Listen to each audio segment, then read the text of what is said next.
Chapter 624. However, at this time Treasure Tower made a new announcement.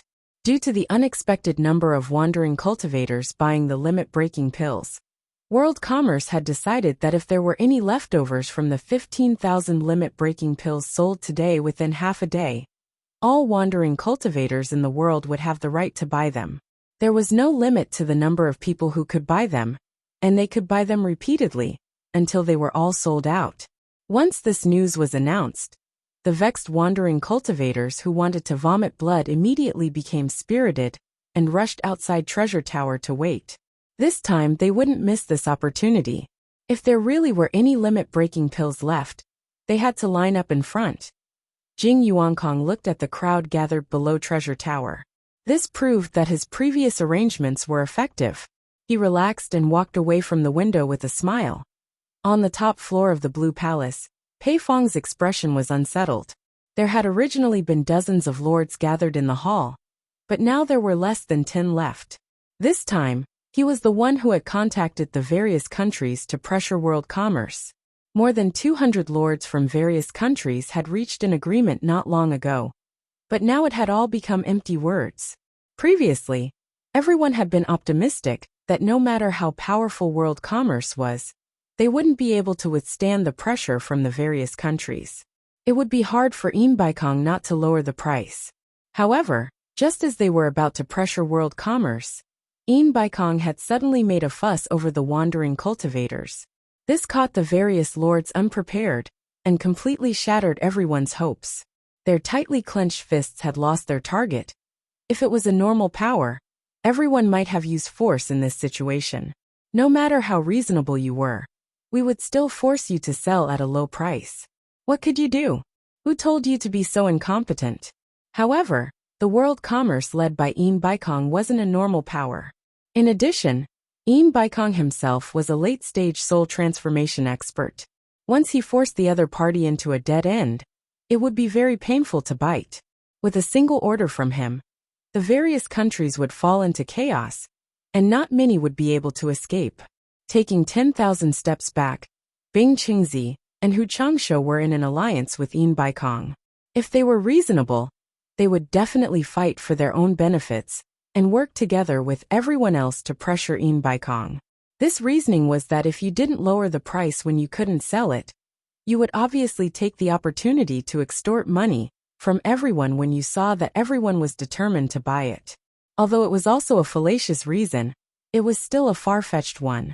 But now it wasn't that he couldn't sell it. Why should he lower the price? If you don't want to buy it, I'll sell it to someone else. It's fine as long as someone is willing to buy it. This is a very normal thing. With this reasoning, Bing Qingzi and Hu Changshu didn't get angry. After all, they couldn't possibly join forces with others to deal with their own allies. If they did that, not only would embark fall out with them, who would dare to stand with them in the future? They were afraid that the next unlucky ones in the cultivation world would be the two of them. Someone didn't just want to deal with embark. Once the power balance was broken, the weaker side would definitely suffer. Brother Pei, since everyone has left, there's no point for us to stay. If we wait any longer, I'm afraid we won't have a share of the limit-breaking pill. I will leave now. Yu Nantian cupped his hands to the rest of the people and left. Pei Fong said in a low voice, "What's the rush? If you can't buy it this time, there will be a next time." Hearing this, Yu Nantian paused and said with his back facing them, "I guess it is not easy to collect the herbs needed to refine the limit-breaking dan. Do you think that the limit-breaking dan can be sold without limit? Therefore there is no harm in buying more in advance. We can talk about it next time." After saying this he left. Look! Pei Fong's fat face trembled as he pointed at the direction Yu Nantian left. He looked at Qi Jiujuan and Ouyang Dar and said, "It is because everyone has the same idea that we let embark, that old fox, get his way. If we want to blame something, we can only blame ourselves for not being united." After he finished speaking, other than the 3 late spirit-severing cultivators, the other lords also looked at each other and left. This made Pei Fong tremble with anger. Ouyang sighed and said, "Are we not going to buy it this time? Which one of you is willing? I'm afraid that if we don't buy it, embark will be even happier." He is not willing to sell the limit-breaking Dan to us. Even without the three of us, he can still earn his money. Buy it. We can't let that old fox's scheme succeed. Pei Fong gnashed his teeth and his face turned black. He couldn't understand why every time he tried to deal with Yin Bai Kong, it was easily resolved by him. Was it because he was useless, or was the other party more powerful? The side door on the left of the treasure tower was still empty 4 hours ago. But after the new notice was posted, it immediately became popular again. Disciples representing various forces came in and out. The doorstep was almost broken. 4 hours later, a notice was hung on the door. Today's 15,000 limit-breaking Dan has been sold out. Next time we'll be notified. The rogue cultivators on the street were depressed. Why didn't they see anyone buy it before? But in the blink of an eye, it was sold out.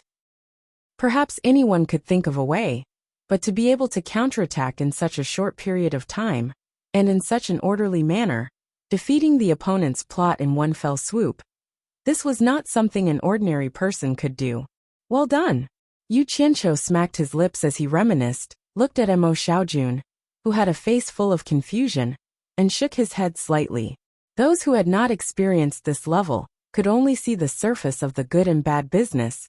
They could not taste the turbulence behind the surface. He had the experience of being a superior in his previous life, so he could naturally see that Yin Bai Kong had taken a stroll on the edge of the cliff. It was very thrilling. At this time, Sikongju arrived again, cupped his hands and said, "Senior Niu, my master invites you." There was no need to mention how gloomy he was. Now that he had become an errand boy, he even had to run to the brothel. Actually, even he did not know the story behind today's sale of the limit-breaking Dan. Yin Bai Kong did not tell him. Only Jing Yuankong and the disciples under him knew. Yin Bai Kong had his own ideas about which disciple should be in charge of which business. He would not let a disciple easily interfere with another party's business. Yu Qianqiu laughed. He knew that Yin Bai Kong was going to fulfill his promise to pay within a day. He had to admit that in terms of doing business, Yin Bai Kong's reputation was better than his own.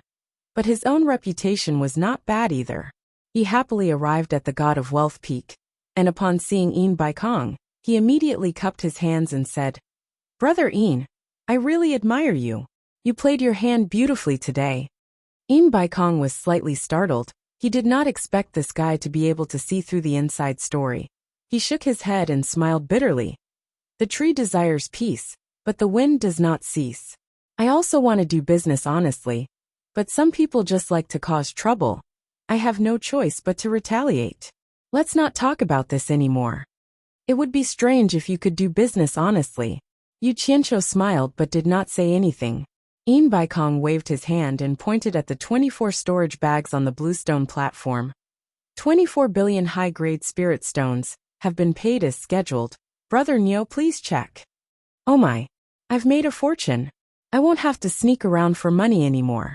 I can do other things with peace of mind.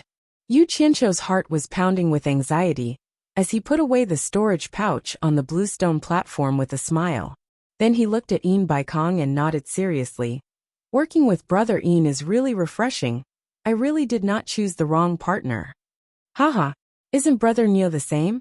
Yin Bai Kong's mouth was full of flattery, but in his heart he was thinking, as long as you are happy, there are some things that I have been holding back. After this busy period, it's time to think of a way for you to help me get some things from the immortal world that are beneficial to my cultivation. Chapter 625. Yu Qianqiu smiled. All right. I won't say much. You're busy, so I won't disturb you. However, I believe that Yu Qianqiu will arrive at the cornucopia in a few days. I hope that Brother Yin will keep to our previous agreement. Yin Bai Kong nodded. Of course, Brother Niu can rest assured. The money has already been prepared. Once Yu Qianqiu arrives, we will immediately exchange the goods. Good. You can continue with your work. Yu Qianqiu politely replied and floated down the mountain. Yin Bai Kong's face was full of smiles as he walked up the mountain, looking around at the beautiful scenery of the world. His mood was very carefree. Standing under the pine tree, Chu Tian's eyes were filled with lofty sentiments as he murmured, "This world sooner or later will be mine. Whether it is Wen Lanfeng or by Changchun, None of them can stop me. As soon as Yu Qianqiu arrived at the backyard of the Sleeping Spring building, he summoned Yin Yu and the 100 Charms Enchantress to the bungalow. Inside the room, Yu Qianqiu sat at the table and silently ate the fresh fruits on the plate. The two girls looked at each other in blank dismay, not knowing why he called them over. After a while, the fruit plate was half empty. Yu Qianqiu picked up the white handkerchief on the table and wiped his hands clean. Throwing the white handkerchief to the side, he coldly stared at Yin Yu. I hope you still remember what I said to you before. When are you planning to leave? Yin Yu bit her lips. Where do you think I can go after I leave? If there is a powerful force that wants to find me, where can I hide? The 100 Charms Enchantress looked at the two suspiciously, not knowing why Niu Yid wanted Yin Yu to leave. Yu Qianqiu indifferently said, I'll advise you one last time. Are you going to leave or not? As soon as these words came out, the atmosphere in the room suddenly became heavy. Yin Yu's chest heaved slightly as she stared fixedly at Yu Qianqiu. After a long time she finally said, If you take me with you I'll leave. If you don't I won't go anywhere. Yu Qianqiu's eyes flickered. Then, he became determined and said in a deep voice, Don't think that you can threaten me just because you know something about me. It's useless. I can give in to anything, but I won't give in to other people's threats. I have my own things to do, so it's impossible for me to bring you along. You'd better give up. These words were too hurtful to a woman's heart. The Enchantress of Allure, who was also a woman, silently looked at Yin Yu. Seeing a trace of distress flash across her face, she forced a smile and said, In that case, I won't trouble you. I'll continue to stay in the Sleeping Spring loft. Don't worry, I won't tell anyone about you. Humph.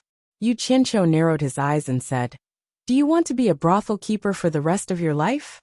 I've already stepped into the cultivation world. Do I have a choice?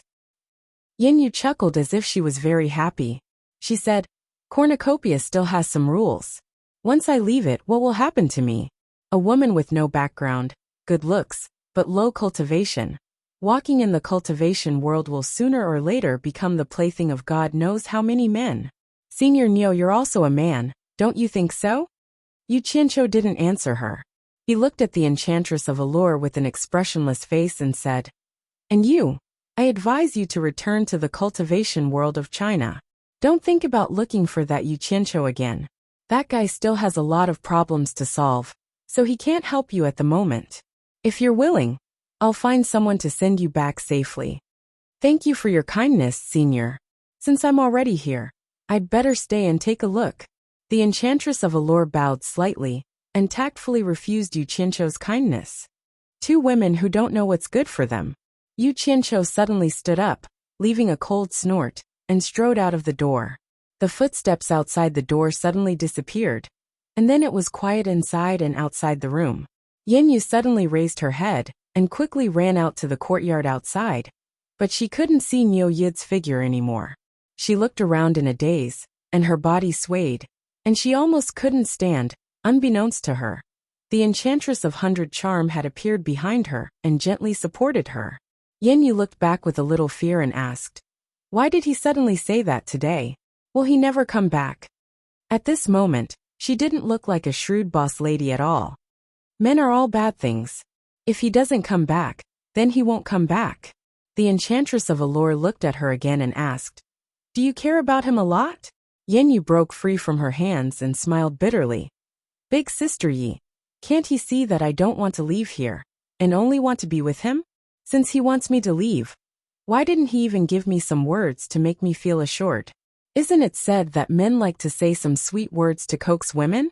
Why didn't he even say some perfunctory words to deceive me? Is it because I came from a brothel that he's so disdainful? The reason why she fell in love with Niu Yid at first sight was because she saw Niu Yid accept Li Qiuxiang with her own eyes. Although Li Qiuxiang came from a brothel, he tried his best to save her, and didn't look down on brothel women in the slightest. This scene greatly moved Yin Yu, who also wanted to live a normal life as a woman. In addition, Niu Yid's unfathomable cultivation gave her a strong sense of security, and her stubborn heart muddle-headedly cheated. Once the floodgates of love opened, it couldn't be stopped. Otherwise, how could Niu Yid get into her bed so easily? Hearing this, The temptress suddenly burst into laughter. She rubbed her forehead and shook her head. "Little sister Yen, you're finished." After laughing, she grabbed Yin Yu's hand and said with a firm look in her eyes, "Trust me, this kind of man. The reason why he's not willing to give you sweet words is because he already has a place for you in his heart.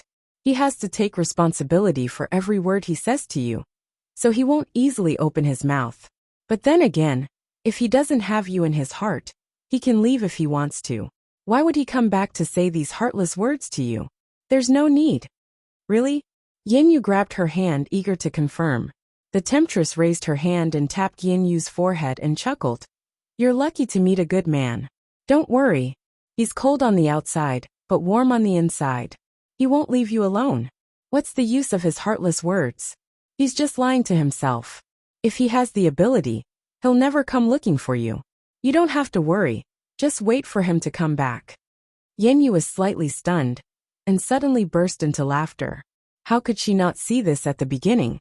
And it was precisely because of this that she was sure to defeat him. Just now, she was just muddle-headed by Niu Yid's heartless words. It was because she cared too much about him that she panicked.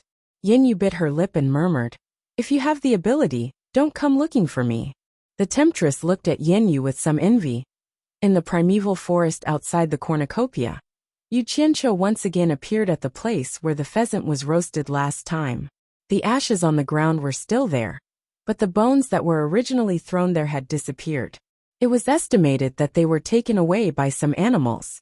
Yu Qianqiu's face was very long. Those two women made him very unhappy, and neither of them was easy to deal with.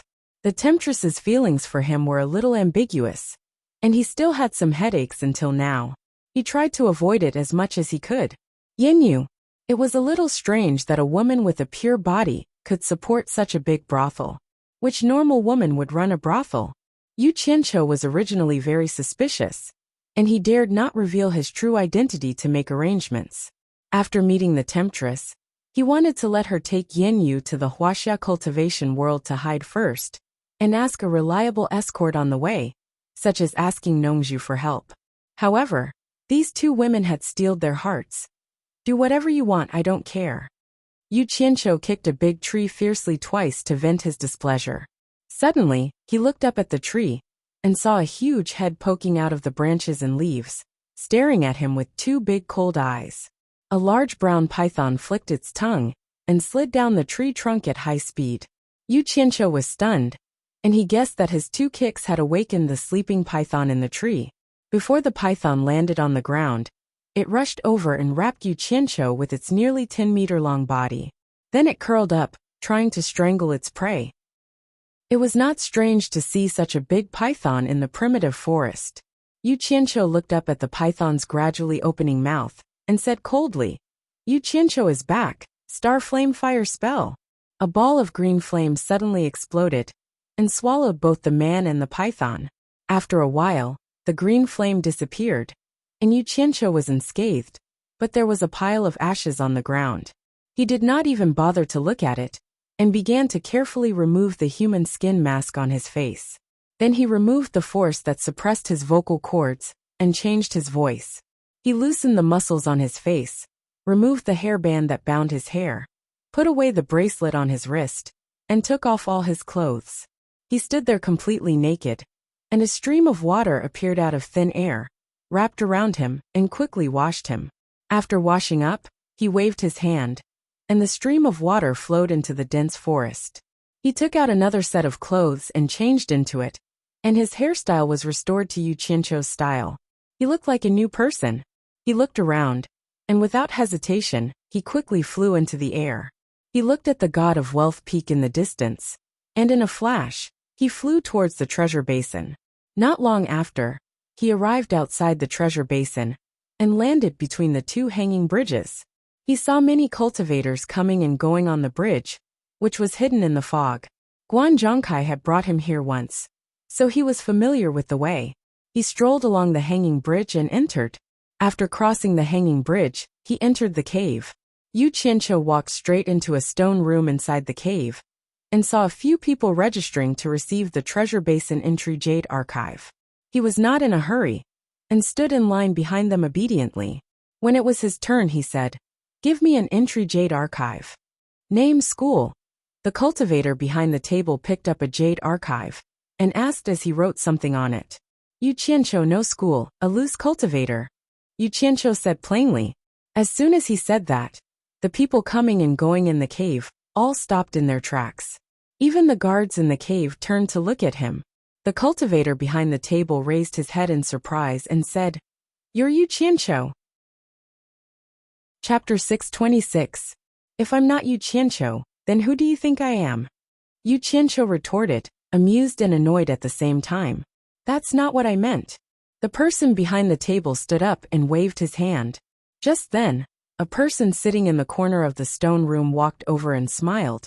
We didn't mean anything else. We just wanted to confirm something. Yu Qianqiu glanced at him. It was the same person whom Guan Zhongkai addressed as senior uncle the last time he came here. He was here to make a fortune, not to cause trouble. Miaoyi nodded and waved his hand. A green flame dragon flew out, illuminating the entire stone room in a dazzling green light. The flame dragon circled around the table, and the table was instantly reduced to ashes. After that, the green flame dragon burrowed into Yu Qianqiu's sleeve and disappeared. Guan Zhongkai's senior uncle's pupil shrank. He couldn't feel any heat from the flame dragon, but it had easily burned a wooden table to ashes. What a powerful technique to control fire. The person who was sitting at the table looked at the ground speechlessly. The crowd in the passageway had gathered and blocked the entrance. Do I need to use any other methods to prove it? Yu Qianqiu tilted his head and asked. I've long heard of the Starflame fire technique. Now that I've seen it for myself, it certainly lives up to its reputation. Guan Zhongkai's senior uncle praised. He then turned to the cultivator holding the jade archive and said, What are you spacing out for? Hurry up and help Mr. Yu with the jade archive. The cultivator nodded repeatedly. After he had Yu Qianqiu inject some true essence into the archive, he quickly inscribed the incantation on the jade archive. Yu Qianqiu took the jade archive and asked, How much? Guan Zhongkai's senior uncle glanced at the crowd outside and smiled. Someone knew that Mr. Yu was coming and has already paid for you. Oh, Yu Qianqiu didn't stand on ceremony. He took the jade archive and left. The crowd outside quickly made way for him to pass. After he was far away, someone asked, Is he really that butcher Yu Qianqiu? That's right. After offending so many people, how could he dare to come here instead of hiding? You don't understand. Now that he has Wen Lanfeng's support, there's nothing to be afraid of. Tsk. As the number 1 expert below the soul formation stage, he can be considered a well-known figure in the cultivation world. Guan Zhongkai's martial uncle shouted at the crowd, Disperse, don't block the way and hinder others from entering. After the crowd dispersed, he immediately found the right direction and sent a telepathic message, informing them that Yu Qianqiu had arrived. As soon as Yu Qianqiu arrived, the people in charge of the 8 entrances had already been informed of his arrival. After exiting the cave, Yu Qianqiu once again saw the bustling cornucopia. He only took a casual glance and immediately saw a figure appear in front of him. It was Sikongju. When the people below saw Sikongju's appearance, they couldn't help but stop to watch. This was the first time Sikongju saw Yu Qianqiu. He sized him up and asked indifferently, You're Yu Qianqiu? He didn't have a good impression of Yu Qianqiu. Shaming his disciple Guan Zhongkai was the same as slapping his face. He's Yu Qianqiu. The people below were in an uproar. Yu Qianqiu is here? Yu Qianqiu secretly found it funny. This guy was still calling me a senior earlier, but now he's acting like an expert. He frowned and said, Report your name.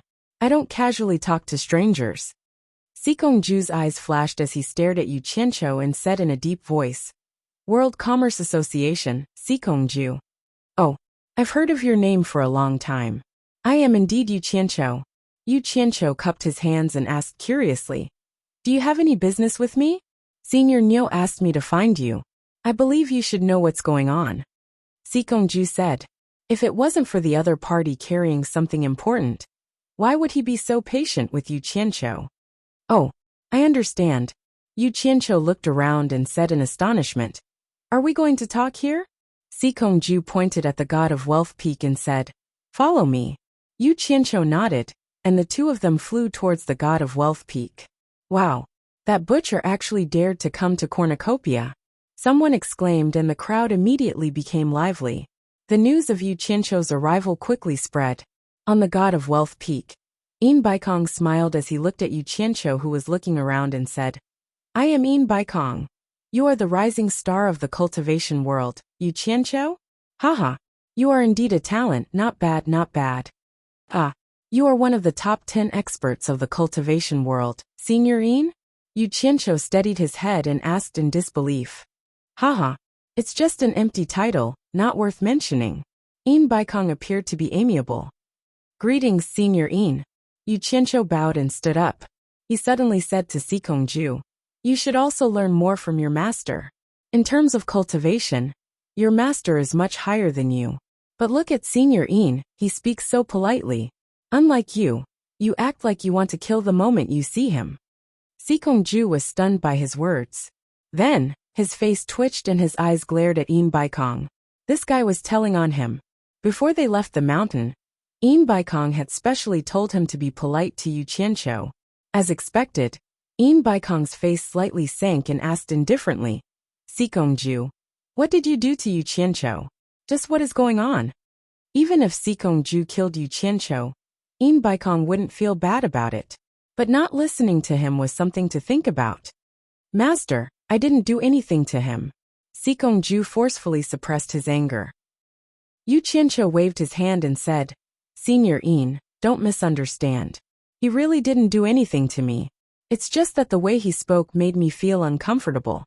He then bowed and said, I have also seen Senior Yin. Junior doesn't dare to disturb Senior anymore.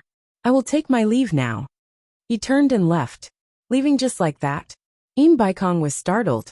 Originally, he wanted to scold Sikongju for putting on an act for Yu Qianqiu, but it seemed like there was no need to do so now. He immediately called out, Yu Qianqiu, please wait. Yu Qianqiu turned around and said, Senior, do you have any other instructions? Yin Baikong's heart skipped a beat. Could it be that Nyoyid never contacted him? Suppressing the anxiety in his heart, he smiled and asked, Yu Qianqiu, did Brother Nyoyid not tell you anything? Oh, I almost forgot. My memory isn't that good. Yu Qianqiu slapped his forehead and said, Senior is asking about the 7 treasure Dan, right? Yin Baikong's heart that was in his throat finally calmed down. He breathed a sigh of relief and said with a smile, It's all right, it's good that you remembered. Let's settle this matter first. With a wave of his hand, 10 bulging storage pouches landed on the bluestone platform at the side. Yu Qianqiu glanced at the 10 storage pouches and scratched his head. Senior, can I discuss something with you? Yin Baikong smiled and said, What's the matter? It's like this. Yu Qianqiu said embarrassedly. Senior's World Commerce Chamber of Commerce is rich and powerful. A mere 7 treasure Dan definitely won't be able to enter your eyes. And this junior also wants to do some small business in Cornucopia. Why don't you let this junior sell this 7 treasures pill myself? How about it? Yin Baikong was speechless. 5,007 treasure Dan was still a small business? Kid, aren't you afraid of being stuffed to death? He tried his best to squeeze out a smile on his face and said, Young man, this is not right of you. You must keep your promise. You must do what you promised. You must not have any improper thoughts. Haha. Yu Qianqiu laughed and said, I'm just casually saying it. If you don't want to, then forget it. Yin Baikong took out a storage pouch reluctantly and took out a pill. Immediately, he saw a 7-colored pill halo lingering between his fingers. It was exactly the same as the 7 treasure Dan he had seen before. Even Yin Baikong couldn't fake this kind of top-quality pill halo, so it was naturally the real deal. Yin Baikong injected his divine sense into the storage pouch and frowned. He stared at Yu Qianqiu and asked, How many 7 treasure Dan did Nyoyid give you? Yu Qianqiu said with a guilty expression, They should all be in the storage pouch. This kid is trying to play tricks. Yin Baikong's face sank and said, That can't be right. There are only 4,000 here. Brother Nyo clearly told me that he gave you 5,000. Where did the other 1,000 go? Sikongju stared at him coldly, ready to seize the opportunity to flip out. Oh, I almost forgot. My memory isn't that good. Yu Qianqiu took out another storage pouch from his chest and said with an awkward smile, I was afraid that it wouldn't be safe to put all the pills in one storage pouch, so I took 1,000 and put them elsewhere. Finished speaking, he reluctantly handed the storage pouch over to Baikong. Baikong took the storage pouch and checked it. The remaining 1,000 pills were indeed in the pouch. He then revealed a satisfied smile and put them all away. He pointed at the 10 storage pouches on the bluestone platform and said, Those are the 10 billion high-grade spirit stones I promised Brother Niu. Go and count them. We're done with the goods. Yu Qianqiu walked over and sat on the bluestone platform.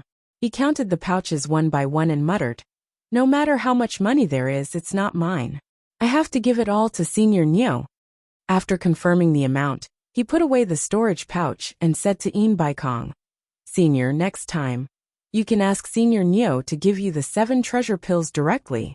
It will save both you and me trouble. There's no point in letting it pass through my hands. Baikong smiled slightly.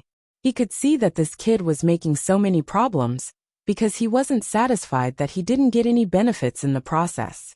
However, what he said was exactly what he wanted. If the 7 treasure pills passed through this kid's hands, he wouldn't be at ease. It would be better to trade with Niu Yud.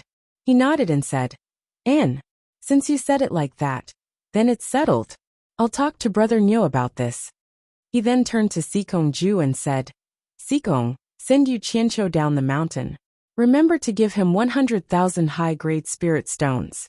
Don't let him work hard for nothing. Sikong Ju accepted the order and brought Yu Qianqiu down the mountain. At the foot of the mountain, he really gave him 100,000 high-grade spirit stones. After that, he didn't care about him anymore and left in a flash. This matter already had nothing to do with him. Only a ghost would care about him. Of course, it was also because of Niu Yud that he didn't beat him up. Yu Qianqiu weighed the storage pouch in his hand and chuckled. It was worth it to waste 100,000 high-grade spirit stones. He put it away and walked towards the bustling street. Chapter 627. At the exit to the street, other than a few World Chamber of Commerce disciples standing guard, there were also 4 people looking around.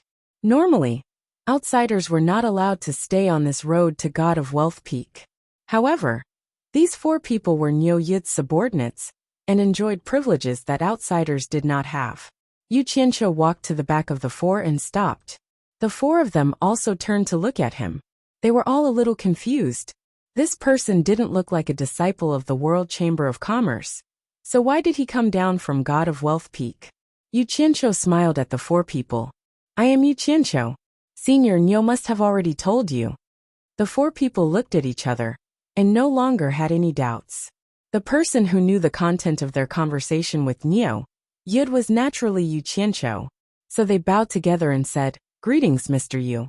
Then Tianyi cupped his fists and said, Senior Niu told us to wait here for Mr. and to listen to Mr.'s orders. I know. Senior Niu has told me. The 4 of you follow me. Yu Qianqiu instructed and walked into the street. The 4 people followed behind. The World Chamber of Commerce disciples guarding the road exchanged glances. One of them immediately rushed up the mountain to report. Walking along the street, one could hear people discussing Yu Qianqiu's arrival. However, there were not many people who knew Yu Qianqiu. They did not know that Yu Qianqiu was walking among them. Yu Qianqiu felt comfortable all over. He was not as conspicuous as Niu Yud. Without everyone's attention, he felt much more at ease. However, because of Tianyi and the other 3 people, there were still many people pointing at him, who was walking in front of them. Tianyi, where do you think we should stay? Yu Qianqiu asked casually. Tianyi immediately followed and replied, There is a residence on God of Wealth Peak that Senior Niu wants. The environment is not bad. If Mr. is willing, you can stay with us there. That place. Yu Qianqiu thought for a moment and shook his head. Don't stay there from today onwards. We will go to a safer place to stay. Yes, Tianyi replied. However, the 4 people exchanged glances. They were all confused. They did not know where cornucopia could be safer than God of Wealth Peak. Isn't that Yu Qianqiu? Someone suddenly shouted from the moving crowd. Everyone's gazes followed and stared. So he's Yu Qianqiu. The stream of people came to a standstill, and discussions immediately broke out.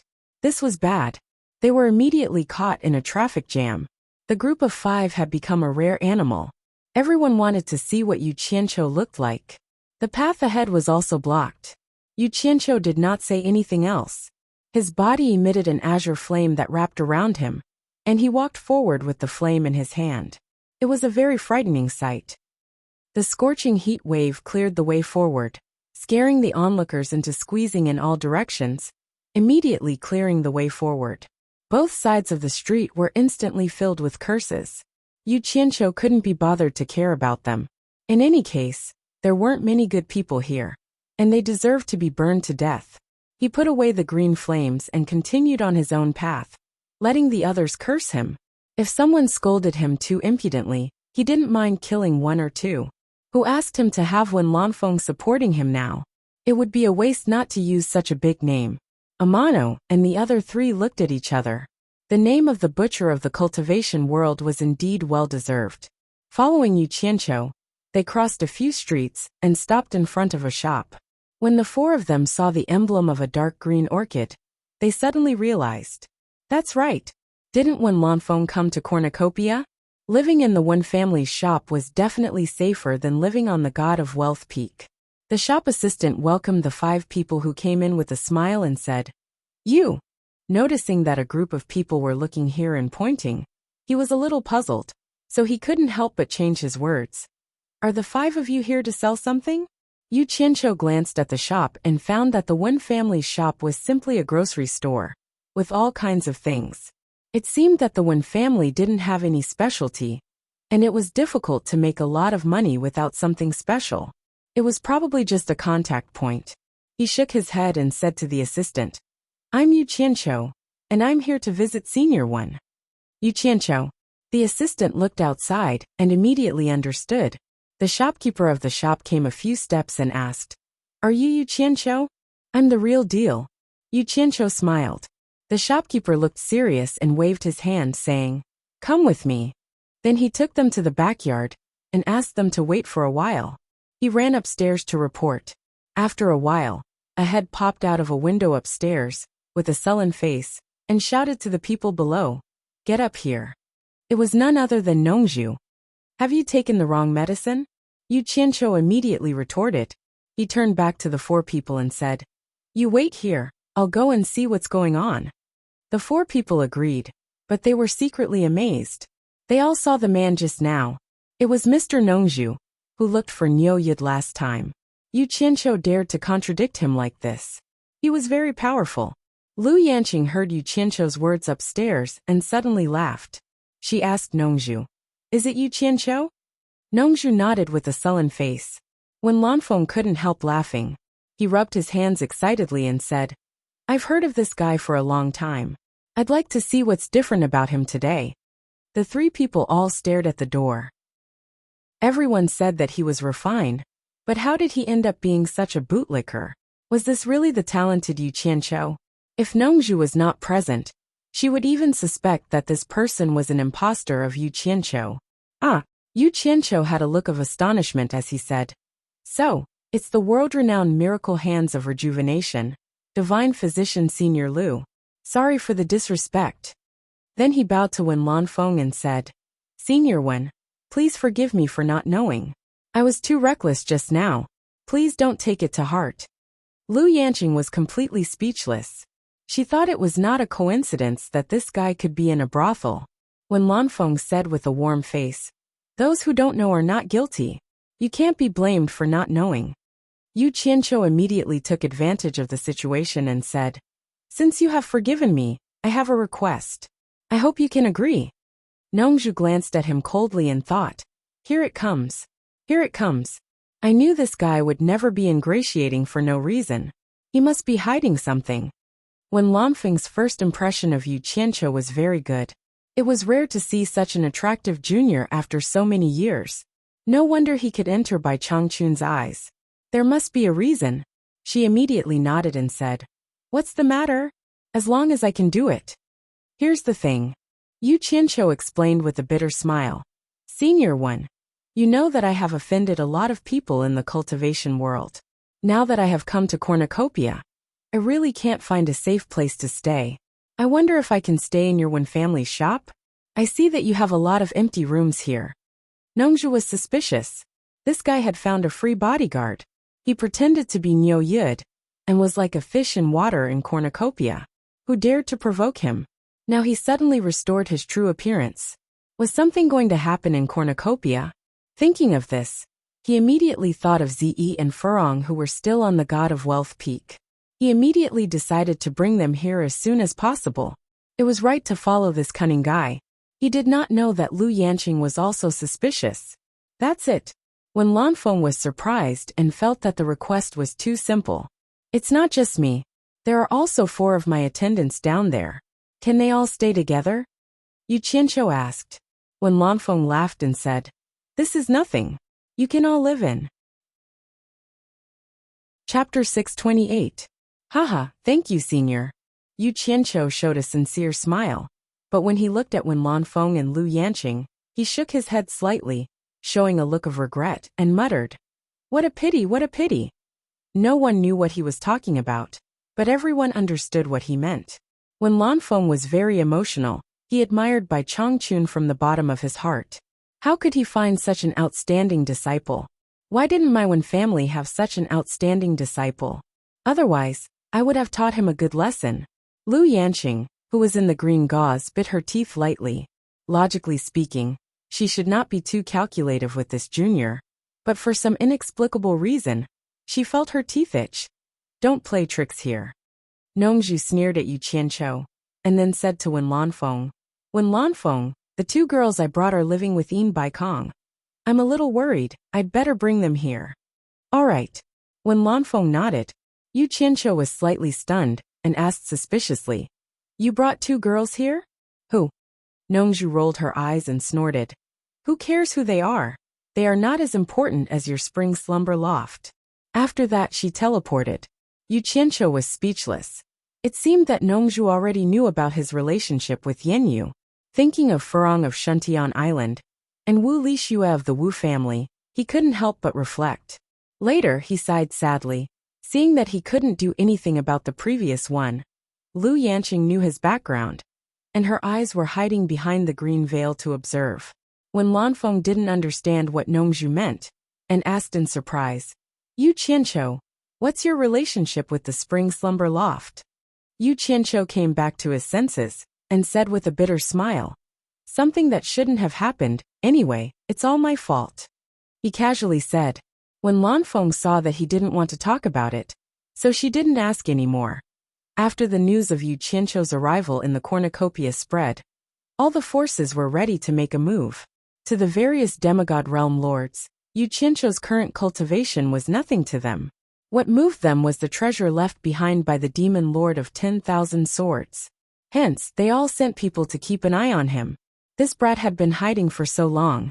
Since he had appeared, they couldn't let him go. Although he had Wen Lanfeng's support, Wen Lanfeng couldn't always protect him, right? As long as they left the cornucopia, there would be times when they would be alone. At that time, he would personally make a move and capture Yu Qianqiu would be a piece of cake, and no one would know about it. As long as Wen Lanfeng did not know who captured Yu Qianqiu, he could not support Yu Qianqiu even if he wanted to. Around the Wen family's shop, the number of people secretly watching suddenly increased. After listening to Nyo Yid's words, Yin Bai Kong, who was on the God of Wealth peak, lost interest in the treasure left behind by the demon lord of 10,000 swords.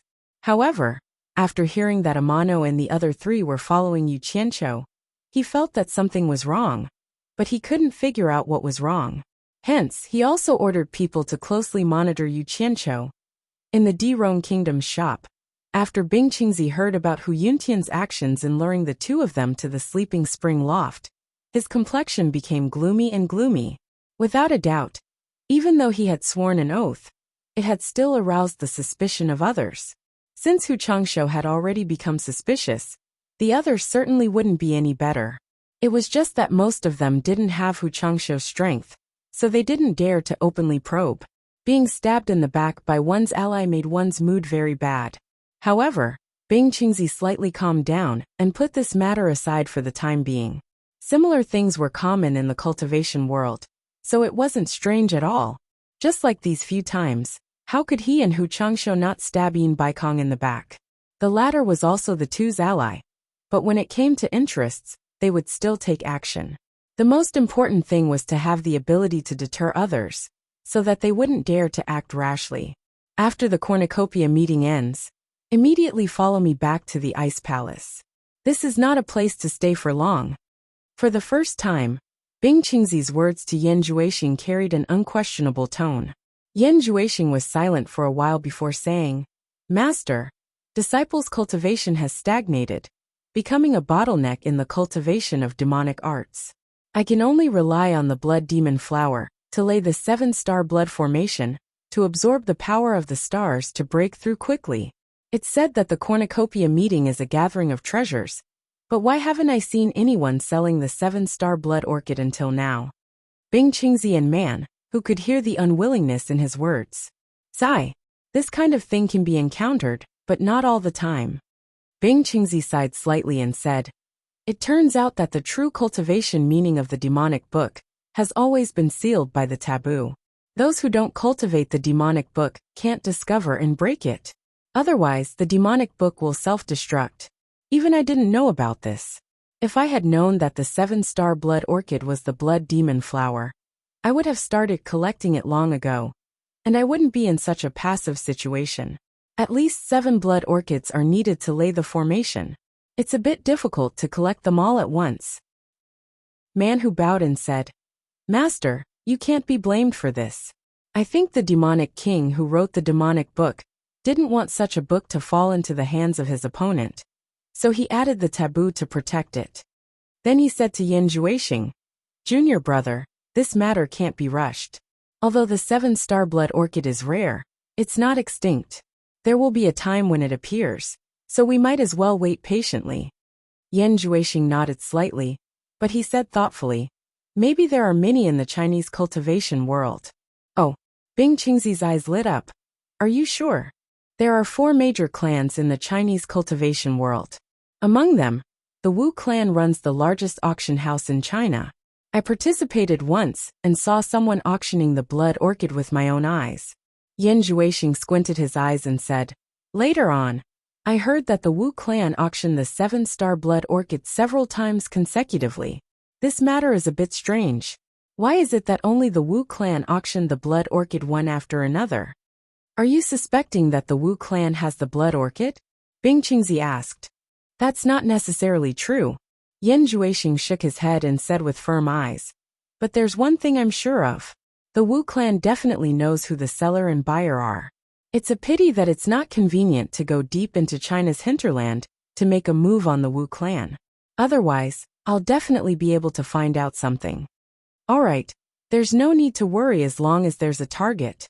Bing Qingzi's eyes flickered and said, "The East Holy Land is opening soon. Once Bai Changchun leaves, I can't care so much anymore.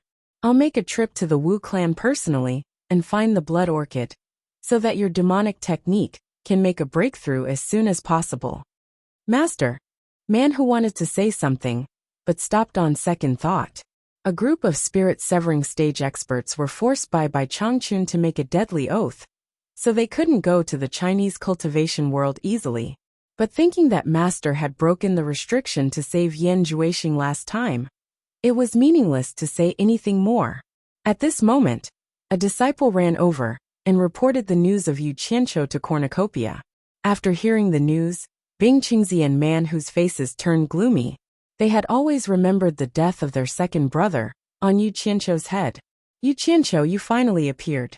It's been a long time since we last met in China." Yan Juexing sneered. He still had a long way to go in cultivating the demonic book, but it shouldn't be a problem for him to deal with Yu Qianqiu. In the backyard of the dormant spring building, the Enchantress of 100 Charms stood by the small lotus pond. Her body was wrapped in a red veil and looked very enchanting. After listening to Niu Yid's words, she didn't show her face in public anymore. She just hoped that Niu Yid's words were true and waited quietly for the arrival of Yu Qianqiu. "Sister Yi, Yin Yu shouted happily as soon as she entered the courtyard. She quickly walked to the side of the Enchantress of 100 Charms and said, "Good news. Do you want to hear it?"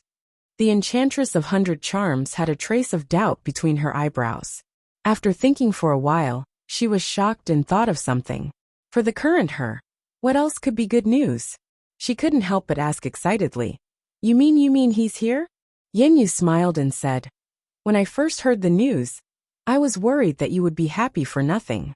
So I sent someone to inquire and confirm it. Not long ago, the person I sent saw Yu Qianqiu using the Starflame fire technique on the street with his own eyes. It's really the Yu Qianqiu you've been waiting for." "Really? Where is he now?" The Enchantress of 100 Charms asked impatiently. Her face was full of excitement that was hard to suppress. She was a dignified palace mistress. She had sneaked into this place from the cultivation world of China. Not to mention that she was unfamiliar with the people and the place. She also had to be on guard everywhere. It could be said that she had suffered a lot, and the hardships were indescribable. With great difficulty, she had finally found him. How could she not be excited? Yin Yu looked at her reaction and chuckled. From her reaction, it could be seen that she wasn't looking for Yu Qianqiu just to solve some trouble, as she had said. She was afraid that there was something ambiguous going on.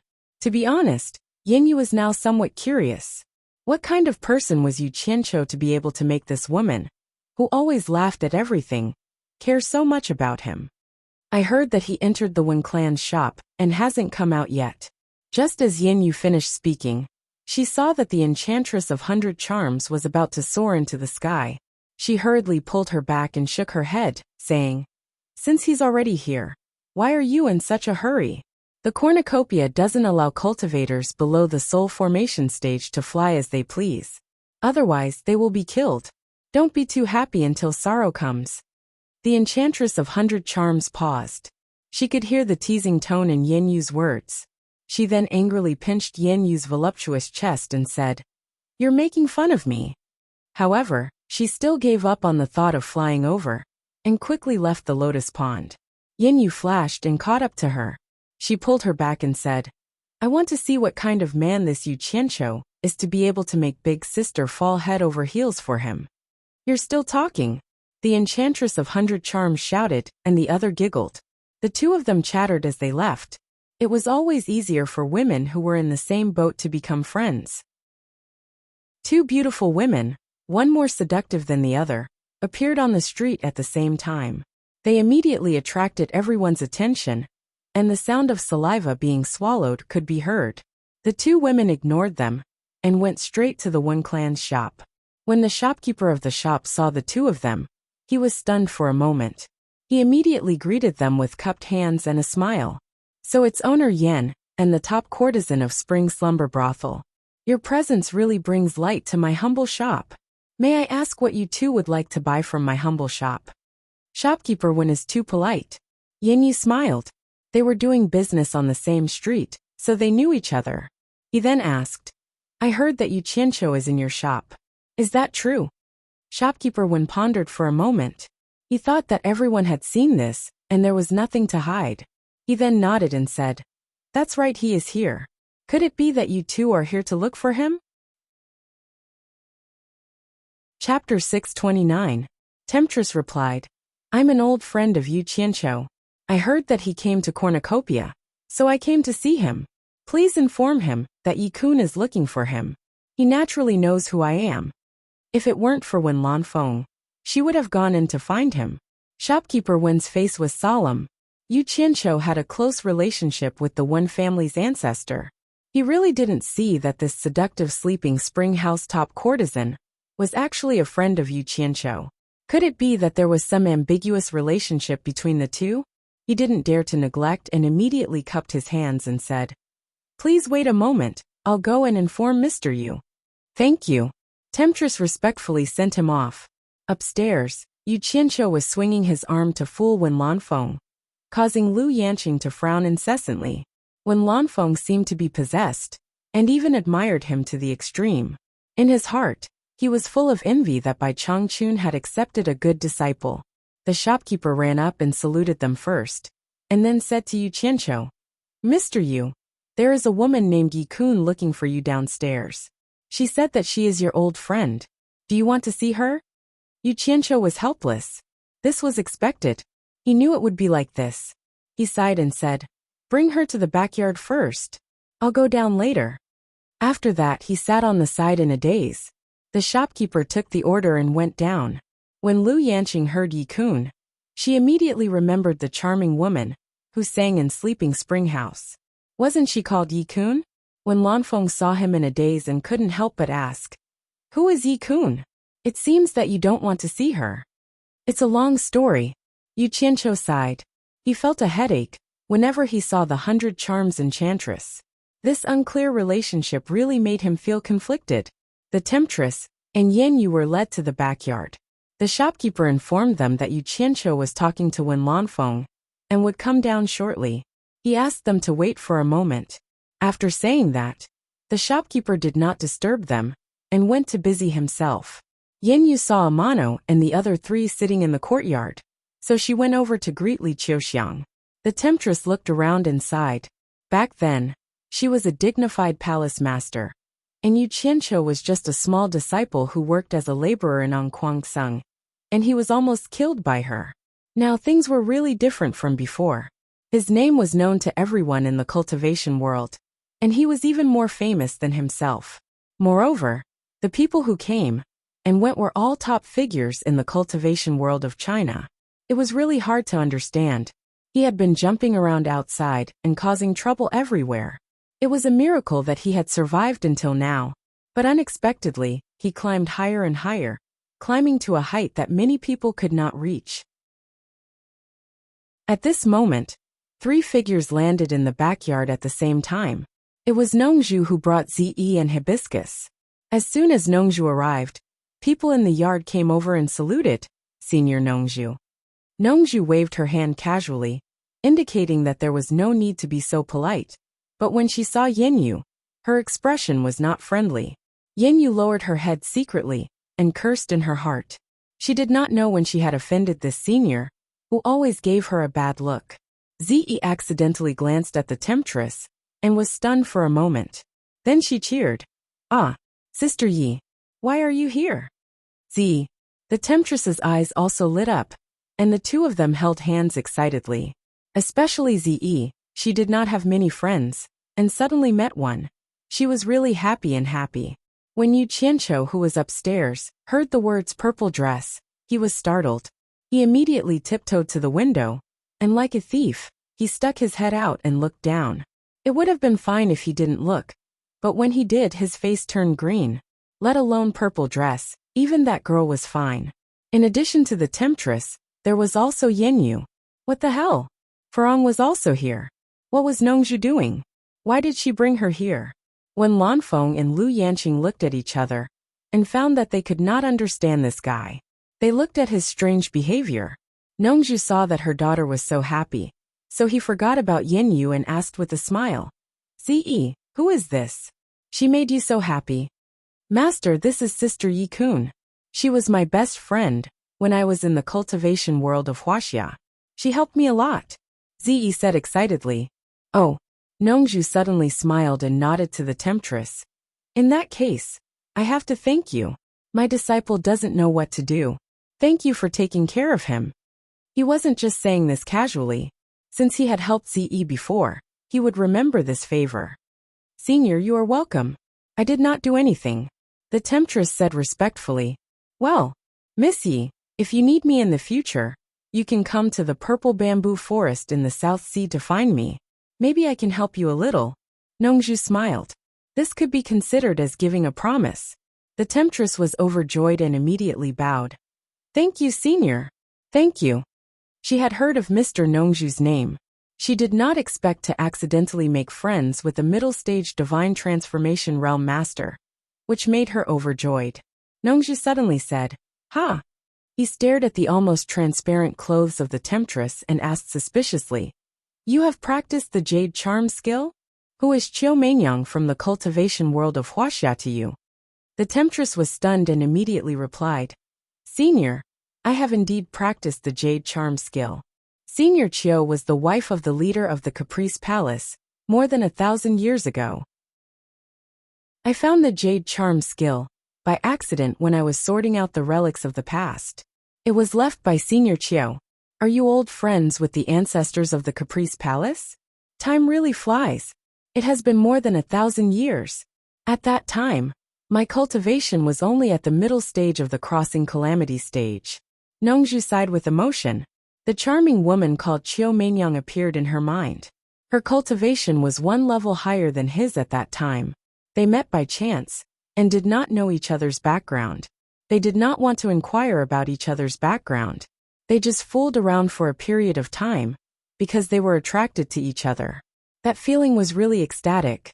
After hanging out with each other for a period of time, they each had their own matters to attend to, and after that they never saw each other again.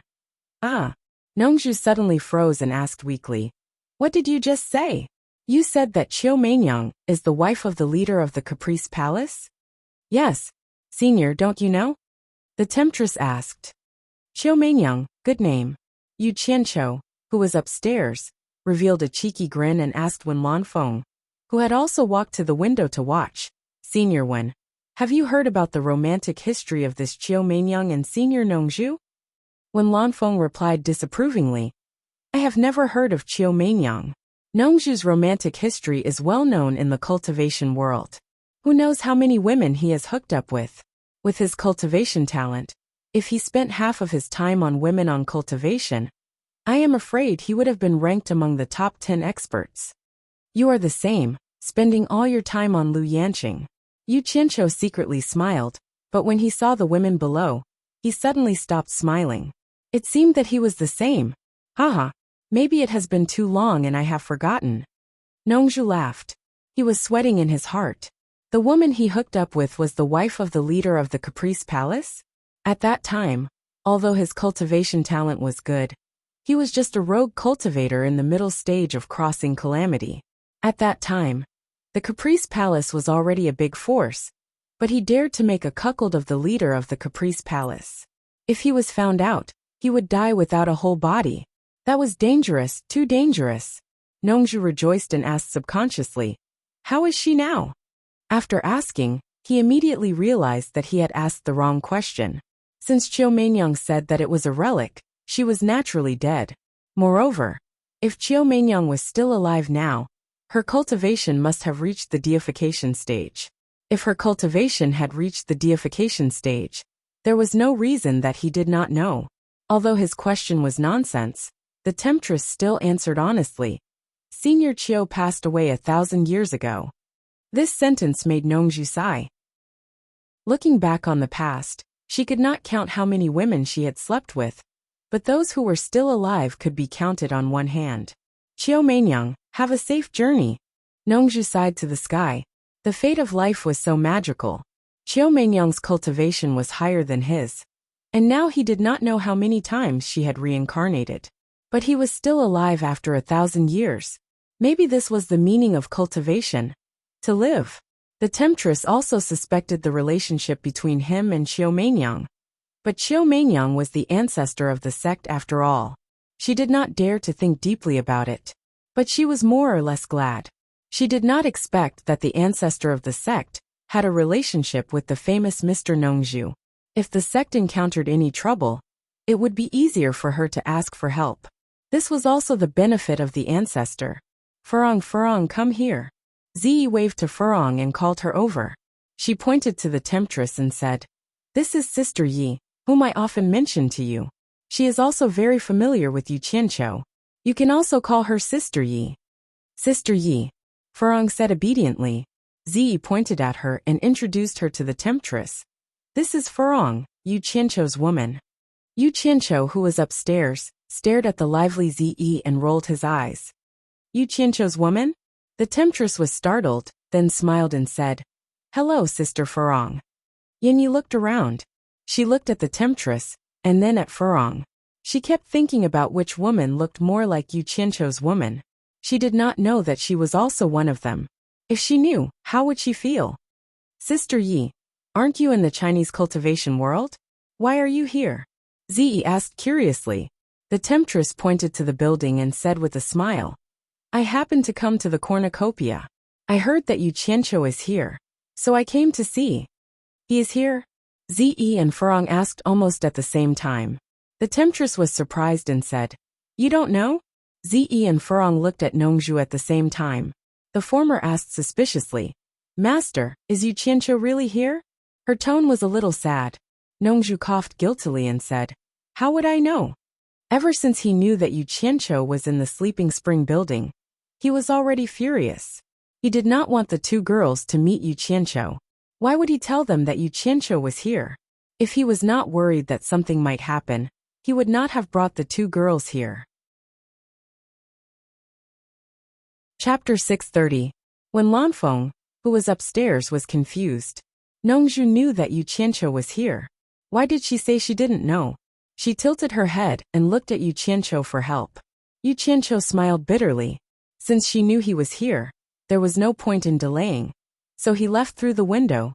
Zi didn't get a satisfactory answer. She didn't want to interrogate her master in front of so many people, so she said to Furong, Let's go up and look for him. No need. Yu Qianqiu walked down the stairs with a smile. Zi shouted excitedly, Big liar. As a result, Yu Qianqiu's face darkened. How could she call him a big liar in front of so many people? How could he put his face? Fortunately, Furong was gentle and lovely. She ran to hold his arm, and immediately restored a smile on his face. He held Furong's shoulders and took a good look. He smiled faintly and said, Are you all right over there? Furong nodded with a bright face and said, Good. That's good. I'll talk to you later. Yu Qianqiu held her hand and let go. Furong nodded and stood aside obediently. It was this gentle and harmonious scene that made many people envious. Lu Yanqing didn't know when she had also walked to the window and was silently watching below.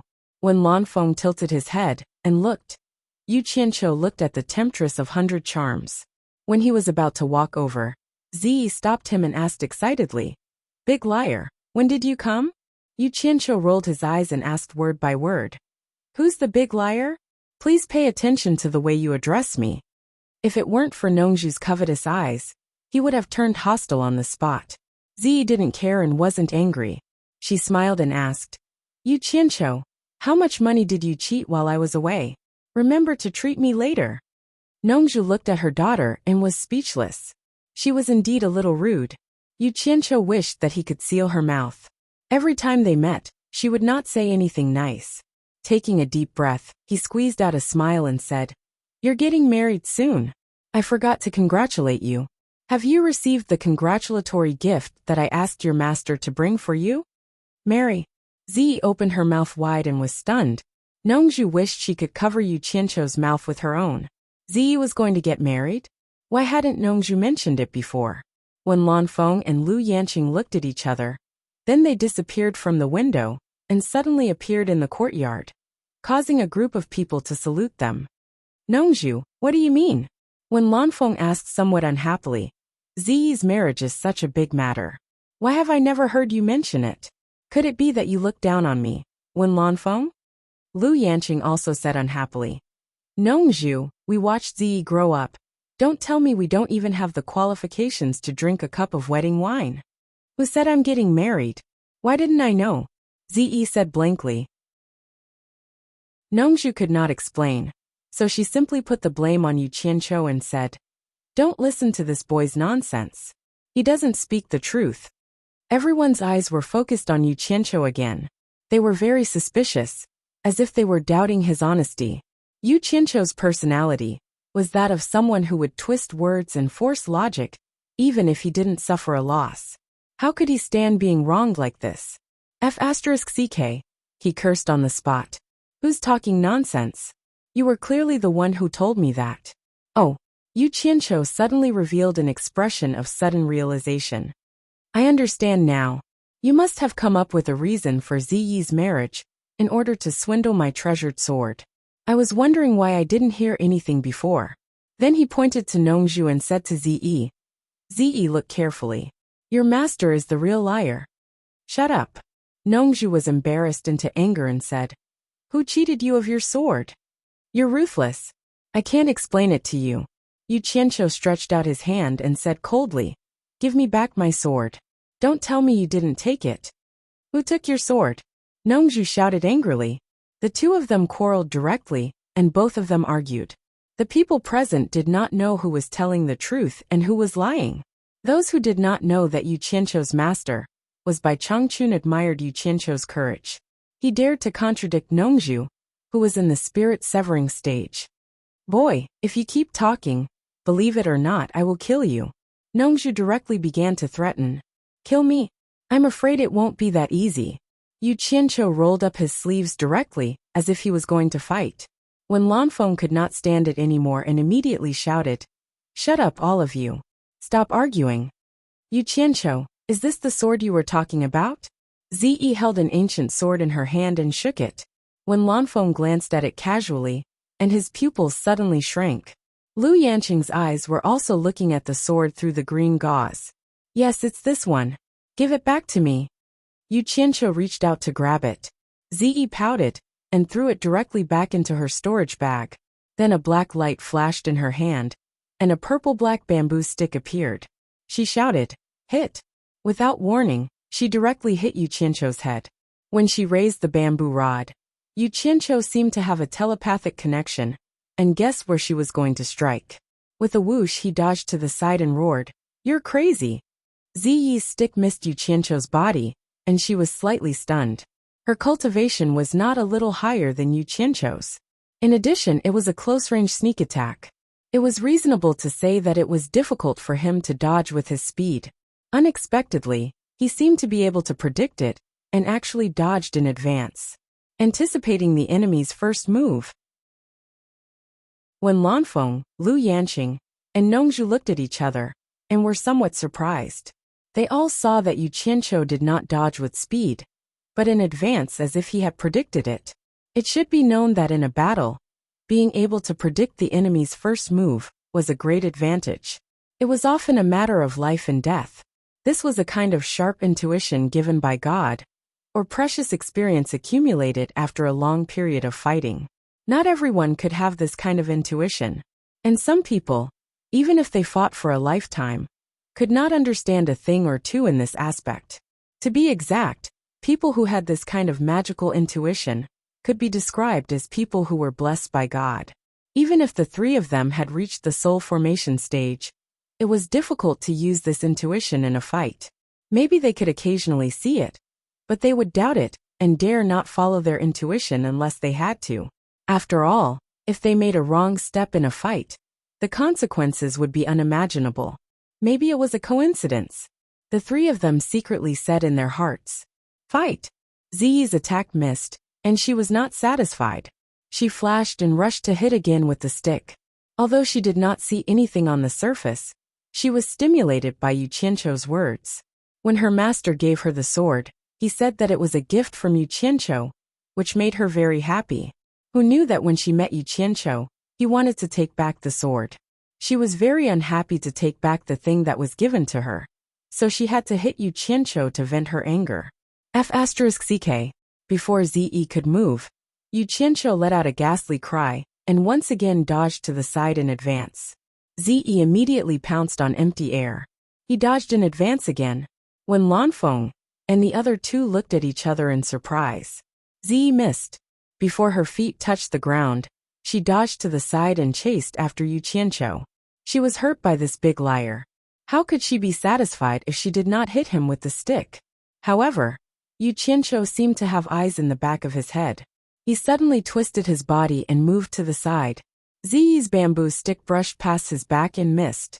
Even Yu Qianqiu himself didn't know why he suddenly did this. In any case, his body followed his heart's desire, and his body followed a flash of thought. When he really heard the sound of dodging, he rejoiced. This girl was stubborn, and did not know how to control her strength. If she really hit him, it would be embarrassing. At first, Farong thought that the two of them were joking. However, when she saw Zi continuously chasing after Yu Qianqiu, it did not seem like a joke. Farong immediately asked anxiously, Zi, why are you hitting him? Hit! A purplish-black light left Ziyi's hand, and shot towards Yu Qianqiu with a whistling sound. The more Zi could not hit him, the angrier she became. She actually used her sword to control the bamboo stick to chase after him. She was fast, but Yu Qianqiu's reaction was not slow. He did not even turn his head and bent down. A gust of wind swept over his head. However, before he could raise his head, he subconsciously dodged to the side, and the bamboo stick that shot back was dodged again. A purplish-black shadow shuttled around the courtyard, forcing Yu Qianqiu to jump up and down, dodge left and right, and jump back and forth. He did not even have the chance to speak. However, the shadow could not touch him. The purplish-black shadow always brushed past him. When Lanfeng and the other two were dumbfounded, they did not feel that Yu Qianqiu was embarrassed at all. Instead, it was as if they had seen something incredible. Yu Qianqiu did not dodge with speed. He dodged in advance every time based on his intuition. Even if the bamboo stick suddenly changed direction, he could still react in advance. It was incredible that he could use intuition to this extent. Unfortunately, when Bai Changchun taught Yu Qianqiu the animal play, Nongzhu was not there. If he was there and heard Bai Changchun's words, he would not be so surprised. When Bai Changchun taught Yu Qianqiu the animal play, he said that this incantation was not very powerful. The secret of mastering it was reflected in the 4 words foresight. Once one was proficient in it, it would benefit him for the rest of his life. Ziyi busied herself for a long time, and her face was filled with astonishment. She suddenly put away her bamboo stick and stared at Yu Qianqiu, as if remembering something. When Bai Changchun had said those words, she had been there, and now she remembered. "You're so stubborn. Is there something wrong with your brain?" Yu Qianqiu finally had time to speak. He rolled up his sleeves and said fiercely, "I am the strongest master below the deification stage, and I am not weak. You forced me to do this, so don't blame me for being rude." His face was ferocious like a hungry wolf about to eat a lamb. He was ready to fight back. "Have you mastered the animal play?" Ziyi pointed at him and asked in a daze. "Why do you care what I have mastered?" Animal play." Yu Qianqiu shouted halfway, and then stopped. His face froze, and he suddenly recalled the scene just now. It seemed that he had been dodging based on intuition. Chapter 631. Recalling the process of dodging earlier, he recalled what Bai Changchun had said when he taught him the animal moves. When he saw the animal world in the Jade Archive, he didn't know whether to laugh or cry. After listening to Bai Changchun's words, he decided to give it a try. Although he was just giving it a try, he still put in a lot of effort, because he had full trust in Bai Changchun. Whenever he was free, he would put his heart and soul into it. He couldn't say that he was very proficient, but he was pretty much done. To be honest, after practicing for so long, he really didn't find any benefits. However, he found that the more he practiced, the more his movements resembled those of the animals in the mountains. He didn't dare to show it in front of others as it was too embarrassing. However, some things were always like this. The effort he put in would not go to waste. Yu Qianqiu stood there and smiled foolishly. He was pleasantly surprised. "Animal moves?" Nongzhu's eyes lit up. She raised an eyebrow and rubbed her chin. Her expression was unpredictable. When Lanfeng took a deep look at Yu Qianqiu, then asked Nongzhu, "Was it he who taught you the magic incantation?" When she said the word she slightly paused. Lu Yanqing's eyes flashed as she stared at Nongzhu. Nongzhu nodded with a sinister smile. "Yu Qianqiu, am I right?" Ziyi asked expectantly. She was also practicing the animal play, but her movements were still bumpy. She couldn't even be said to be smooth. One could imagine how depressed she was. Little did she know that she had grown up in the purple bamboo forest in the southern sea, and rarely left the island. She had never seen many of the animals in the animal moves, and she didn't even have any impression of some of the common poultry. How could she master it just by relying on the pictures in the Jade Archive? Naturally, the effort was not worth the reward. Yu Qianqiu slowly turned his head and snorted. "I don't know." The pleading expression on Ziyi's face froze. She said angrily, "Let me try again." Her figure flashed, and a series of shadows appeared in the courtyard. It was a dazzling sight. All of them rushed towards Yu Qianqiu, making it hard to tell which was real and which was fake. F***ck. You're still coming. Yu Qianqiu let out a strange cry and began to jump around again. Farong, who was at the side, said anxiously, "Ze, don't hit him anymore." However, he didn't listen to her advice at all. Amano and the others looked at each other. Knowing that they were all acquaintances and wouldn't kill anyone, they didn't bother. Form displacement transposition. When Lanfeng and Lu Yanqing looked at each other and smiled. This was Nongzhu's signature incantation. The allured demonic lady looked at Ziyi's familiar movement technique with suspicion. She wondered why it was so similar to the Great Illusion technique. However, there was still a difference between the two. As soon as Ziyi used the shape displacement transposition, Nongzhu subconsciously looked at the Enchantress of 100 Charms. In fact, this technique was created by him, after he saw Qiu Meinyang use the Phantom Great technique in the past. However, with his extraordinary talent, his self-created transfiguration transposition was even sharper than Phantom Shadow. The biggest use of Phantom Shadow was to confuse people's eyes and ears. The shape displacement transposition created by Nongzhu could not only confuse people's eyes and ears, but it was also good at speed. It was also supported by attack. The fast and elusive way of attack was hard to guard against. It was quite powerful. The higher one's cultivation, the more effective it was. However, what surprised Wen Lanfeng and the others was that Yu Qianqiu, who had been a little flustered in the beginning, now seemed a little elegant when he moved and dodged, giving off a transcendent feeling of walking on water. They were immediately shocked when they observed carefully. They saw that Yu Qianqiu actually closed his eyes with a faint smile on his face. No matter how many phantoms she created, he was free to move freely. The muscles on Nongzhu's face twitched.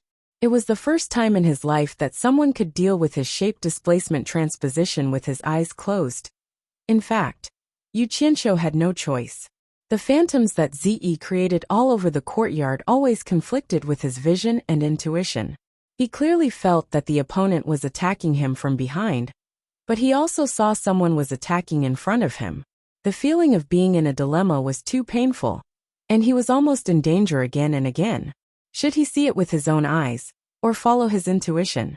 After a period of embarrassment, he firmly believed in the animal tricks taught by Changqun. In order not to let his vision interfere with his judgment, he simply closed his eyes. In an instant, the whole world was far away from him. The function of shape displacement transposition to confuse people's eyes and ears had no effect on him. He abandoned vision and hearing, and only followed his intuition. In an instant he entered a very strange state. He felt like an eagle soaring in the wind. After spotting his prey, he could immediately judge the prey's escape route. With a preemptive dive, he could accurately make the prey fall into his claws. He felt like a fish in the water. No matter how fast the hunter's attack was, as long as there was a little fluctuation in the water, he could quickly catch it, quickly avoid the attack and escape. The more confident he was, the calmer he was. His movements were more elegant and free, like a rabbit rising and a cuckoo falling naturally. It had to be said that the cultivation of the tribulation stage provided him with a lot of convenience, giving him many abilities that ordinary people could not avoid. The more Ze fought, the more impatient she became.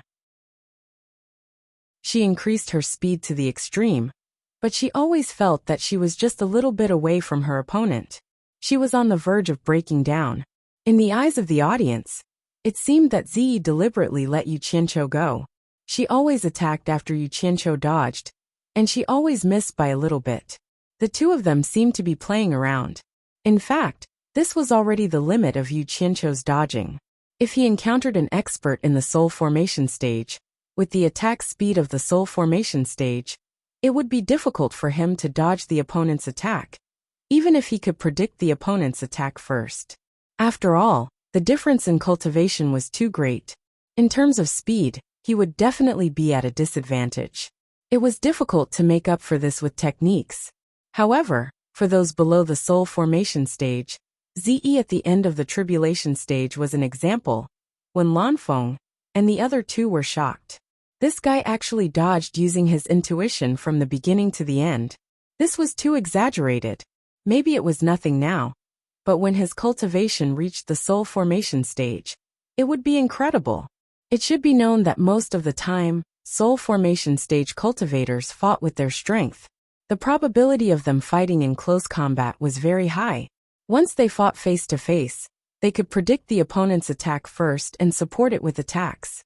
It was a very scary thing. Dodging is so boring. I'm not fighting anymore, Ziyi shouted impatiently. The shadow surrounding everyone gradually disappeared. Ziyi looked angrily at Yu Qianqiu, who also stopped. Why are you not fighting anymore? Yu Qianqiu opened his eyes and waved excitedly. Come, let's play for a while more. He was addicted to playing. This feeling was too wonderful. It was a little uncomfortable to stop playing when he was having fun. Ziyi stared at him and blinked her big eyes. She put away the rod in her hand and ran over with a smile. How do you practice? Teach me again. When Yu Qianqiu heard this, his face immediately darkened. He lost all interest. When he was on Obedient Island, it was not like he did not teach her. It was torture. She was asked to imitate the form of a chicken. She looked at the picture in the Jade Archive, spread her arms and flew like a bird. Yu Qianqiu was so shocked that he took a few steps back. He was speechless. In the end, he asked her to change to something else. In the end, Yu Qianqiu wanted to slap himself. It was his fault for asking for it. This woman was an idiot in some aspects. He was fooled by an idiot. What else could he do but ask for a slap? Hence, he cursed angrily and quickly ran away. If I teach you again, I'll change my surname to Chou. Damn it. Yu Qianqiu glanced at Nongzhu, who was staring at him. He coughed and said, I don't have time now. We'll talk about it later.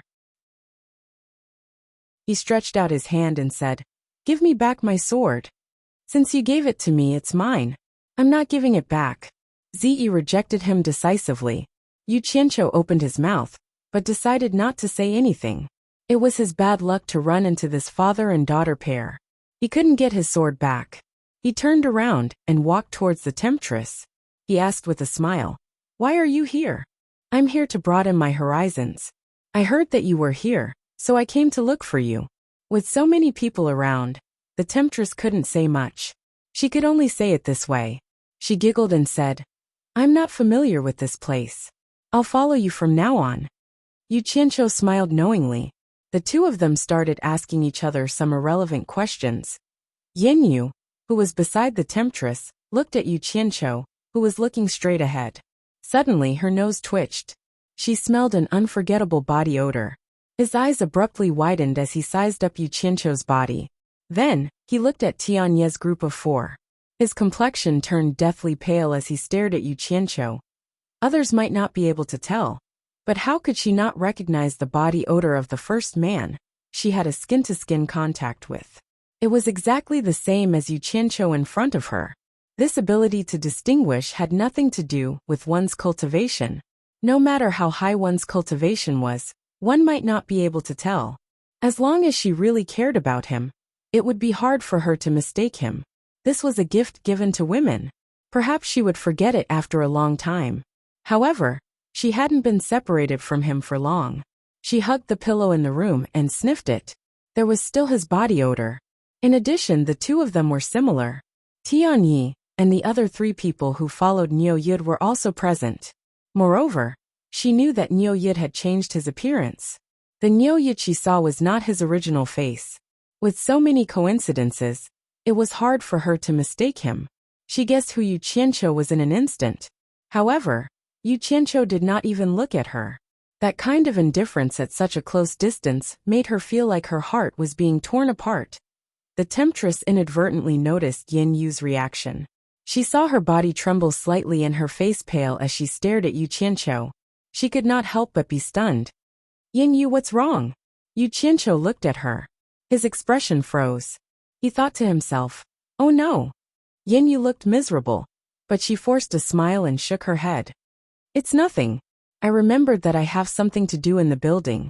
I'll go back first. She bowed to Wen Lanfeng and the others. Then she quickly left. Everyone present could see that something was wrong. Nongzhu, who knew that Niu Yid was Yu Qianqiu, snorted coldly at Yu Qianqiu. After Lu Yanqing watched Yin Yu leave, she also turned to look at Yu Qianqiu. She sighed slightly behind the green veil. Chapter 632. The atmosphere suddenly became a little heavy. Although Wen Lanfeng did not know what happened, She knew that no one wanted to say anything. So she called the manager of the shop and arranged the rooms for everyone. Hibiscus naturally lived with Yu Qianqiu. After all, their identities had been made public, so there was nothing to hide. After returning to the room, Yu Qianqiu still looked a little strange. Hibiscus grabbed his arm and asked weakly, "What's wrong with you? Are you unhappy that I came here without telling you? Then I'll ask Senior Nongzhu to take me back." Yu Qianqiu was stunned. He turned to look at her and suddenly smiled. He said, "What nonsense are you talking about? I'm not unhappy. I'm just thinking that the cornucopia is very lively. If I take Hibiscus out for a walk, I don't know if Hibiscus will be happy." "I'll be happy." Hibiscus suddenly became energetic. She held Yu Qianqiu's arm and complained, "When Zi and I came here, Senior Nongzhu told us not to run around. We saw that it was very lively down there from the God of Wealth Peak. I've wanted to see it for a long time. Will you take me there now?" Although she spoke in a questioning tone, her face was filled with hope.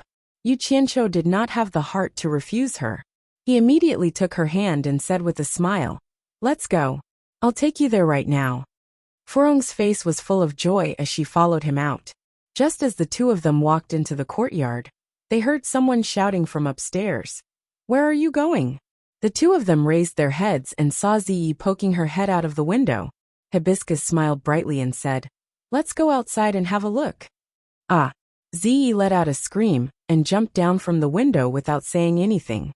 She grabbed Hibiscus's arm and complained, "Hibiscus, why didn't you call me when you went out to play?" Then she turned to stare at Yu Qianqiu and said, "I'll go too." Yu Qianqiu just wanted to refuse and ask her to go back, but he saw Hibiscus's eyes showed that she was expecting him to agree. Yu Qianqiu immediately lost his temper and did not say anything to show that he agreed. Ziyi cheered, then pulled Hibiscus along and walked out. Yu Qianqiu immediately felt his scalp tingle. A woman shopping alone was not something an ordinary man could handle.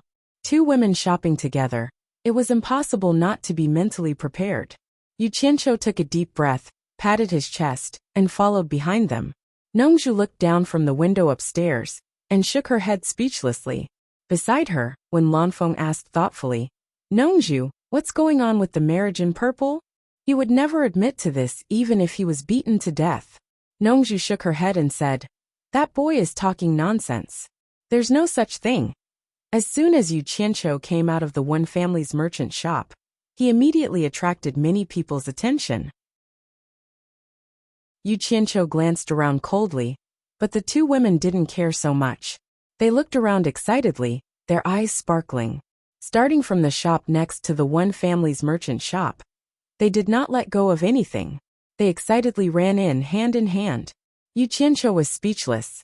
He could only follow them in, and he had to maintain a gentleman's demeanor while watching them pick things. After a while, the two women piled up a lot of colorful things on the counter. Yu Qianqiu leaned on the side of the counter, trying to distinguish what the two were selling. Suddenly, he heard Ziyi banging the counter and saying, "It's almost done. How much?" The shopkeeper pulled out an abacus, and after some calculations he smiled and said, "Since the two of you have sold a lot, I'll give you a discount. I won't count the small change. Just pay 1,800,000 upper-grade spirit stones. Is that okay?" Yu Qianqiu fiddled with the things on the counter and frowned. "What are these things? Are they worth 1.8 million upper-grade spirit stones?" When Furong heard the price, she was shocked. She had never spent so many spirit stones before, and she had never even seen it before. Ever since she left Fuxian Island with Yu Qianqiu, she had bought some things wantonly in Deyang City, but they were all in gold and silver. When she suddenly heard 1.8 million upper-grade spirit stones, she immediately pulled Zi and said, "It's too expensive. Let's not buy it." "He has money." Zi pointed at Yu Qianqiu. Then, she took Furong's storage bag and put all the things in front of her into it. Then she took her own pile. She pulled Furong and left. Yu Qianqiu paid the bill speechlessly, and the shopkeeper sent them out with a smile. When he reached the end of the street, he realized that the two women were nowhere to be seen. He tried to go to the shop next door, and he found that the two women were indeed picking things inside. He smiled and walked in with a toothache. The prosperity of cornucopia was extremely extravagant. There were all kinds of dazzling items for you to choose from. Of course, the prerequisite was that you had money. For Yu Qianqiu, there was no need to buy many things. However, as long as the two women liked and looked beautiful, they would buy them all regardless of whether they were useful or not. Fortunately, Yu Qianqiu did not lack money at all. However, he still felt the pinch from spending money. It was not that he felt the pinch from spending money, but some things were useless to him. It was a complete waste of spirit stones. He gritted his teeth for half a day and swept through the entire cornucopia.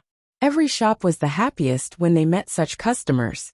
When the two women felt embarrassed about spending money, they bought more than 10 storage bags. Only then did the three of them return to Wen Clan's shop. When the two women returned, they immediately went into the room to check their spoils of war.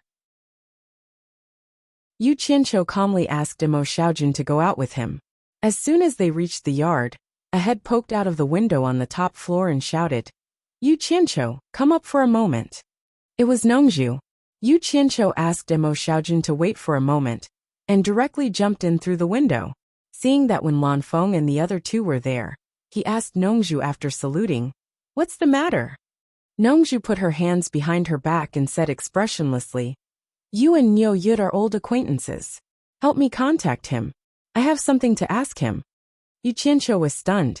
He did not know what Nongzhu was doing. He asked suspiciously, "Why are you looking for him?" Nongzhu pointed to Wen Lanfeng and Lu Yanqing and said, "Well, they also want a batch of limit-breaking pills and 7 treasures pills. They are all old friends. I must help them." Yu Qianqiu was speechless. Since they are old friends, don't hurt them. But now is not the time to tell them the secret of limit-breaking pills. He pondered for a moment and said, "This is not a big problem. After a period of time, I will personally send it to you two seniors. I still have something to do now." Wen Lanfeng smiled and waved his hand. "Since it is not a big problem, it doesn't matter if it is a little late. If you have something to do, go ahead." Lu Yanqing did not say anything, and stood quietly on the side. Unexpectedly, Nongzhu snorted coldly and said, "Come on, what can you do? It is nothing more than stealing chickens and dogs. Solve this matter first." "I am stealing chickens and dogs?" When Yu Qianqiu heard this, he became furious. He raised his neck and roared, "Your disciple Zi spent more than 800 million high-grade spirit stones in half a day. I'm busy trying to earn back the money I spent. Don't you think I'm busy? If you give me 800 million upper-level spiritual stones now, I will immediately solve the matter you mentioned." 800 million upper-level spiritual stones. The room immediately quieted down. They were all shocked by such a large number. Nongzhu then asked weakly, "Zi spent so much money in half a day? Is it possible?" Yu Qianqiu sneered and said, "I also hope it is impossible, but your disciple can't wait to put the whole cornucopia into her storage bag. 800 million is too little. If you don't believe me, you can go and have a look now. I will leave first." Then he directly ran out of the window. The three people looked at each other. After a long time, Nongzhu turned around and said, "I will go down to see what Zi has done. She can spend 800 million. When Lanfeng and Lu Yanqing looked at each other and followed, they also wanted to see it. When the three people came to Zi's room, they saw all kinds of things in the room. Zi and Hibiscus were chattering and laughing in the pile of things, like two thieves dividing the spoils. Seeing the three people coming, the two women casually threw away the things in their hands and saluted. The three people were completely speechless when they saw the messy things in the room. There was a big clean and transparent bottle at Nongzhu's feet. She picked it up and looked at it. With the experience of the three people, they knew what the bottle was at a glance. It was something used to pretend to be a dead body and extract the corpse poison. It was used by the more obscure alchemists to refine pills. Nongzhu held the bottle and asked Zi, "You bought this?" Zi nodded. Nongzhu asked again, "Why did you buy this?" Zi said bluntly, "It looks good."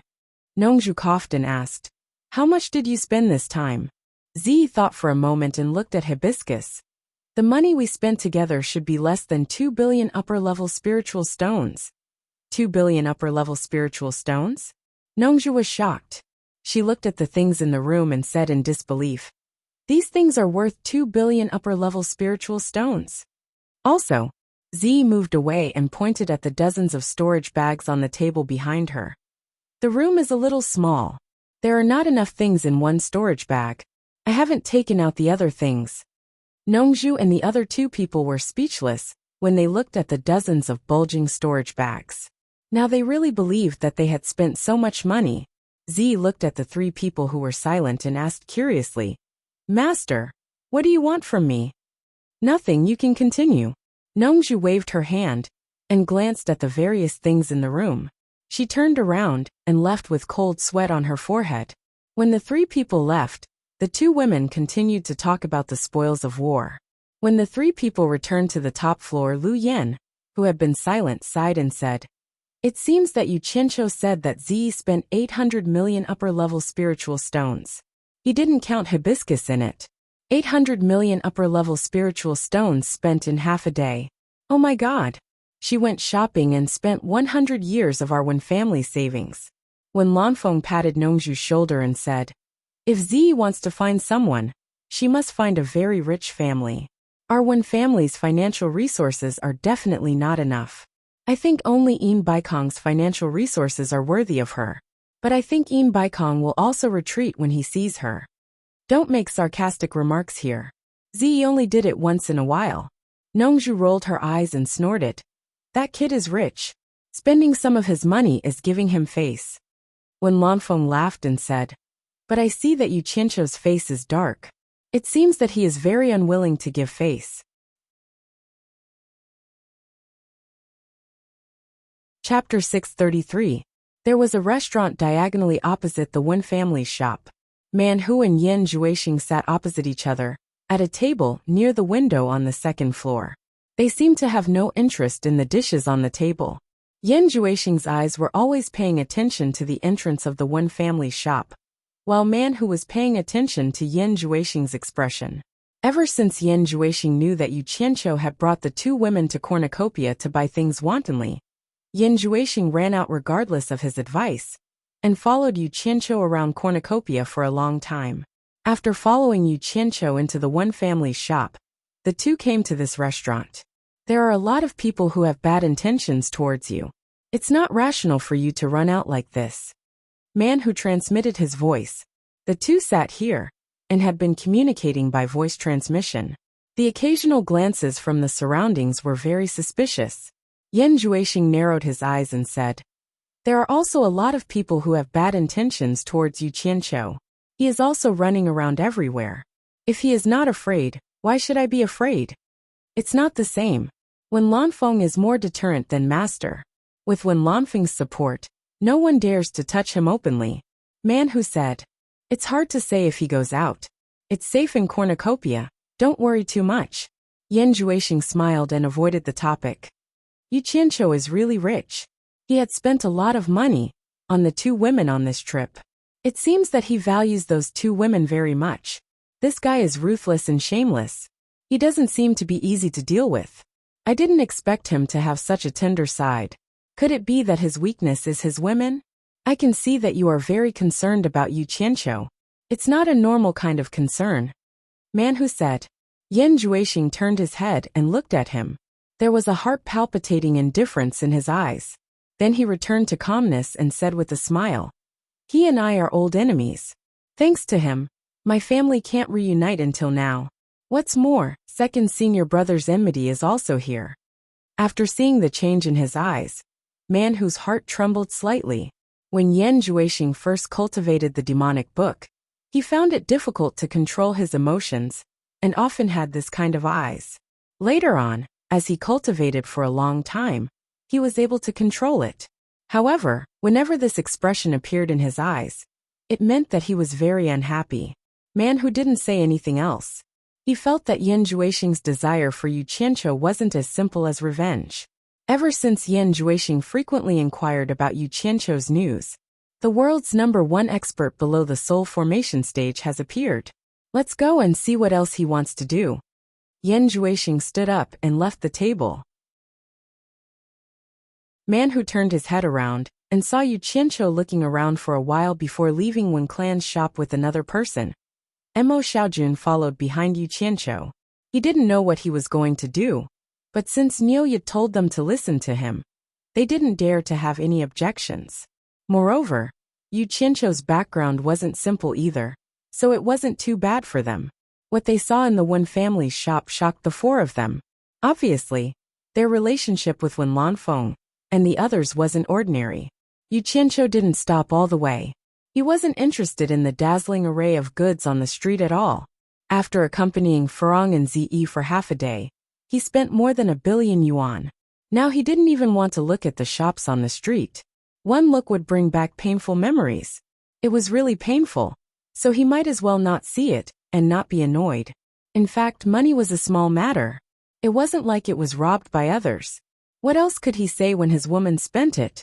Although Zi wasn't his woman, they were all on the same side. After spending it, he could earn it back. If he couldn't earn it back, it was because he was useless. He still had this bit of magnanimity. However, what really annoyed him was Yanyu. Yanyu's miserable appearance when she left had been lingering in his mind. They walked to a fork in the street and turned straight out. The two of them came to the periphery of cornucopia. There were no shops in the area, only grids made of lime powder. Each grid was about 2 square meters, and there was a stall in each of them. Looking around, it seemed to be even more lively than the central area of cornucopia. There were people lingering in various stalls everywhere. There were probably many people who wanted to find treasures here. Sir, are you also here to find treasures? Mo Xiaojun followed behind him and asked. I don't have that kind of taste. Yu Qianqiu looked around and said, I'm here to set up a stall. I have to earn back the money I spent today. Mo Xiaojun was stunned. The number 1 expert below the demigod stage actually wanted to set up a stall. Wasn't that too degrading? He looked behind him and kindly reminded, Sir, there are many eyes behind you. They seem to be following you. Pretend I didn't see them. Let them follow me. What can they do to me? I still have to rely on them to advertise later. I guarantee my business will be booming. Yu Qianqiu stopped and looked into the distance. He rubbed his chin and said, Why are there no more stalls? Mo Xiaojun heard him and looked around. Coincidentally, he saw an empty space not far to the left. He pointed and said, Sir, there's one there. I'll go rent it for you. Yu Qianqiu glanced at it and waved his hand. Stop. It's too expensive here. The rent for a day is 10 high-grade spirit stones. Come, let's go to the edge. The rent there is only 1 high-grade spirit stone a day. There were 2 people who were pretending to follow them. They almost fainted when they heard that. They couldn't help but complain to Yu Qianqiu. They thought, We followed you around the treasure bowl today. You're so extravagant. The spirit stones you throw out can crush a cultivator to death. Now even 10 high-grade spirit stones are expensive? Who are you trying to fool? Did he notice us? It's okay. I still have some spirit stones. I'll rent the stall for you. Mo Xiaojun said kindly. Niu gave the 4 of them a lot of money. No need. I have money, but I can't spend it recklessly. Yu Qianqiu sighed. The women in my family are already extravagant. If I spend more, I'll be a prodigal. I have no choice. I can only save it and let her squander it. I can't let her suffer even if I have to suffer. Besides, our goods are good. We don't have to worry about not being able to sell them. It doesn't matter if the stall is a little bad. Mo Xiaojun quickly shut up. This master was a man with his own ideas. He didn't need him to make decisions for him. The 2 of them walked to the edge of the treasure bowl and strolled around. In the end, they found that the expensive areas were still empty, but the stalls here were all occupied. It seemed that the majority of the poor were still poor. There were many people who wanted to save money. Actually, Yu Qianqiu's position was quite conspicuous. Whether it was a buyer or a seller, they were all quietly sizing him up. After all, he was the famous Yu Qianqiu. Someone didn't understand, and quietly asked the person next to him who he was. The person next to him turned around and made a butcher's gesture at him. He said softly, Butcher. The latter opened his mouth and didn't dare to say anything else. He used his eyes to observe carefully. Yu Qianqiu pinched his chin and looked around. Was he looking for someone to rent with? Or was he looking for someone he didn't like to chase away? Senior, do you want to buy something? Someone suddenly spoke behind him. Although he didn't know if he was called, he still looked back and saw a familiar person nodding and bowing to him. Yu Qianqiu turned around and squinted his eyes to stare at him. This person. He was familiar, but he wasn't familiar either. He was the itinerant cultivator called Yi Cheng that he met outside the plum garden of Ghost Manor. They had met a long time ago when they were on Supporting Immortals Island. Last time, he intentionally avoided him because he was Niu Yud. This time, he took the initiative to greet him, because he was Yu Qianqiu now. Interesting. Yu Qianqiu nodded and smiled at him. I remember seeing you before. He didn't expose him, and started to size up the things he was selling. Yi Cheng bit his lips excitedly. His eyes actually turned slightly red. Senior, you actually still remembers me. We only met once on Supporting Immortals Island. To Yu Qianqiu, there was nothing worth looking at in the stall. On a piece of gray cloth, there were more than 10 stones of different colors. Some were black, and some were mixed with shiny things. After looking at it for a while, he still couldn't understand what it was. He guessed that it was some kind of ore. The highest price was only 9 superior-grade spirit stones. He didn't know where this person dug it out, and used it to cheat money. Yu Qianqiu bared his teeth and said, "What's your name?" "Senior Yu, my name is Yi Cheng," Yi Cheng said respectfully. Yu Qianqiu scratched his head and said, "Can I discuss something with you?" Yi Cheng was stunned and immediately asked, "Please speak. How about I rent this stall with you?" Yu Qianqiu asked. Yi Cheng immediately let out an ah, and thought that he had heard wrongly. After he reacted, he nodded and said, "Senior can say whatever you want. Then I won't stand on ceremony." Yu Qianqiu stretched his arm, and first collected all the small wooden signs with the price tags on the stall. Then, he stacked the pile of broken stones to one side. After emptying half of the space, he took out pots of fresh flowers from his storage bag. There were a total of 10 pots. The flowers were orchids. The strange thing was that the thin and long leaves were tender and beautiful blood red. There was also a faint smell of blood. There were 7 pure white flowers on top of them. The blood-red stamens clustered around the white petals. The whole thing gave off a pale feeling of blood. These 10 pots of flowers gave off an evil feeling. Then, he took out a wooden board, and wrote a bunch of words on the board with a fiery red glow on his finger. The people at the side could smell the burning wood. After he finished writing, he stuck the board into the ground with a kacha sound. He looked at Yi Cheng, and then at the pile of broken stones. Then, he took out another wooden board, and wrote a bunch of words on it. After he finished writing, he stuck the board into the pile of broken stones as well. After that, Yu Qianqiu clapped his hands, and pulled out 2 chairs from his storage bag. He placed them behind the stall, and sat down with his legs crossed. He raised his hand, and gestured for Yi Cheng to sit as well. Yi Cheng did not dare to disobey. He nervously wiped his butt and sat down. The latter was nervous and excited. He did not expect to be on equal footing with Senior Yu. Mo Xiaojun looked at the words on the 2 boards, and was speechless. He took a few steps and stood behind the 2 chairs. Yi Cheng wanted to give up his seat, but was stopped by Mo Xiaojun. He pointed at Yu Qianqiu, and gestured for him to listen to him. Yu Qianqiu was setting up a stall on the street. There was an uproar. The idle crowd walked over quickly to see what he was selling. Chapter 634. In the blink of an eye, the stall was so crowded that not even a drop of water could trickle through. Everyone tiptoed to squeeze in. The other stalls on the side suffered, and they were trampled by pairs of feet. However, they were humble, so they didn't dare to say anything.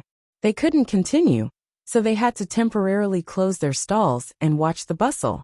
When someone saw the 10 pots of orchids, his eyes immediately lit up. He obviously recognized them. However, not many people recognized it, so they all looked at the wooden sign, only to see that it was written, 7-star blood orchid, sold in large quantities, 200 million upper-level spirit stones per plant. Honest to the old and young, no bargaining. It's 7-star blood orchid, sold in large quantities? So many. Someone from Treasure Tower seems to be buying one for 20 million. Everyone looked at the sign inserted next to the stone, which read, "Rare or priceless, the highest bidder gets it." There were people who had seen these stones in Yi City's stalls before. At that time, the highest price was only 9 top-grade spirit stones. How did it become priceless in the blink of an eye? Those who recognized these ores sighed in their hearts, but they couldn't point it out in front of Yu Qianqiu. However, there were also many people who were tempted by these stones. They could be sold together with the 7-star blood orchid, and they were priceless, so they must be good things. Don't push forward anymore. If you step on the things in the stall, don't blame me for being rude. Yu Qianqiu sat with his legs crossed and warned the crowd coldly. The people in front immediately squeezed back. What a joke!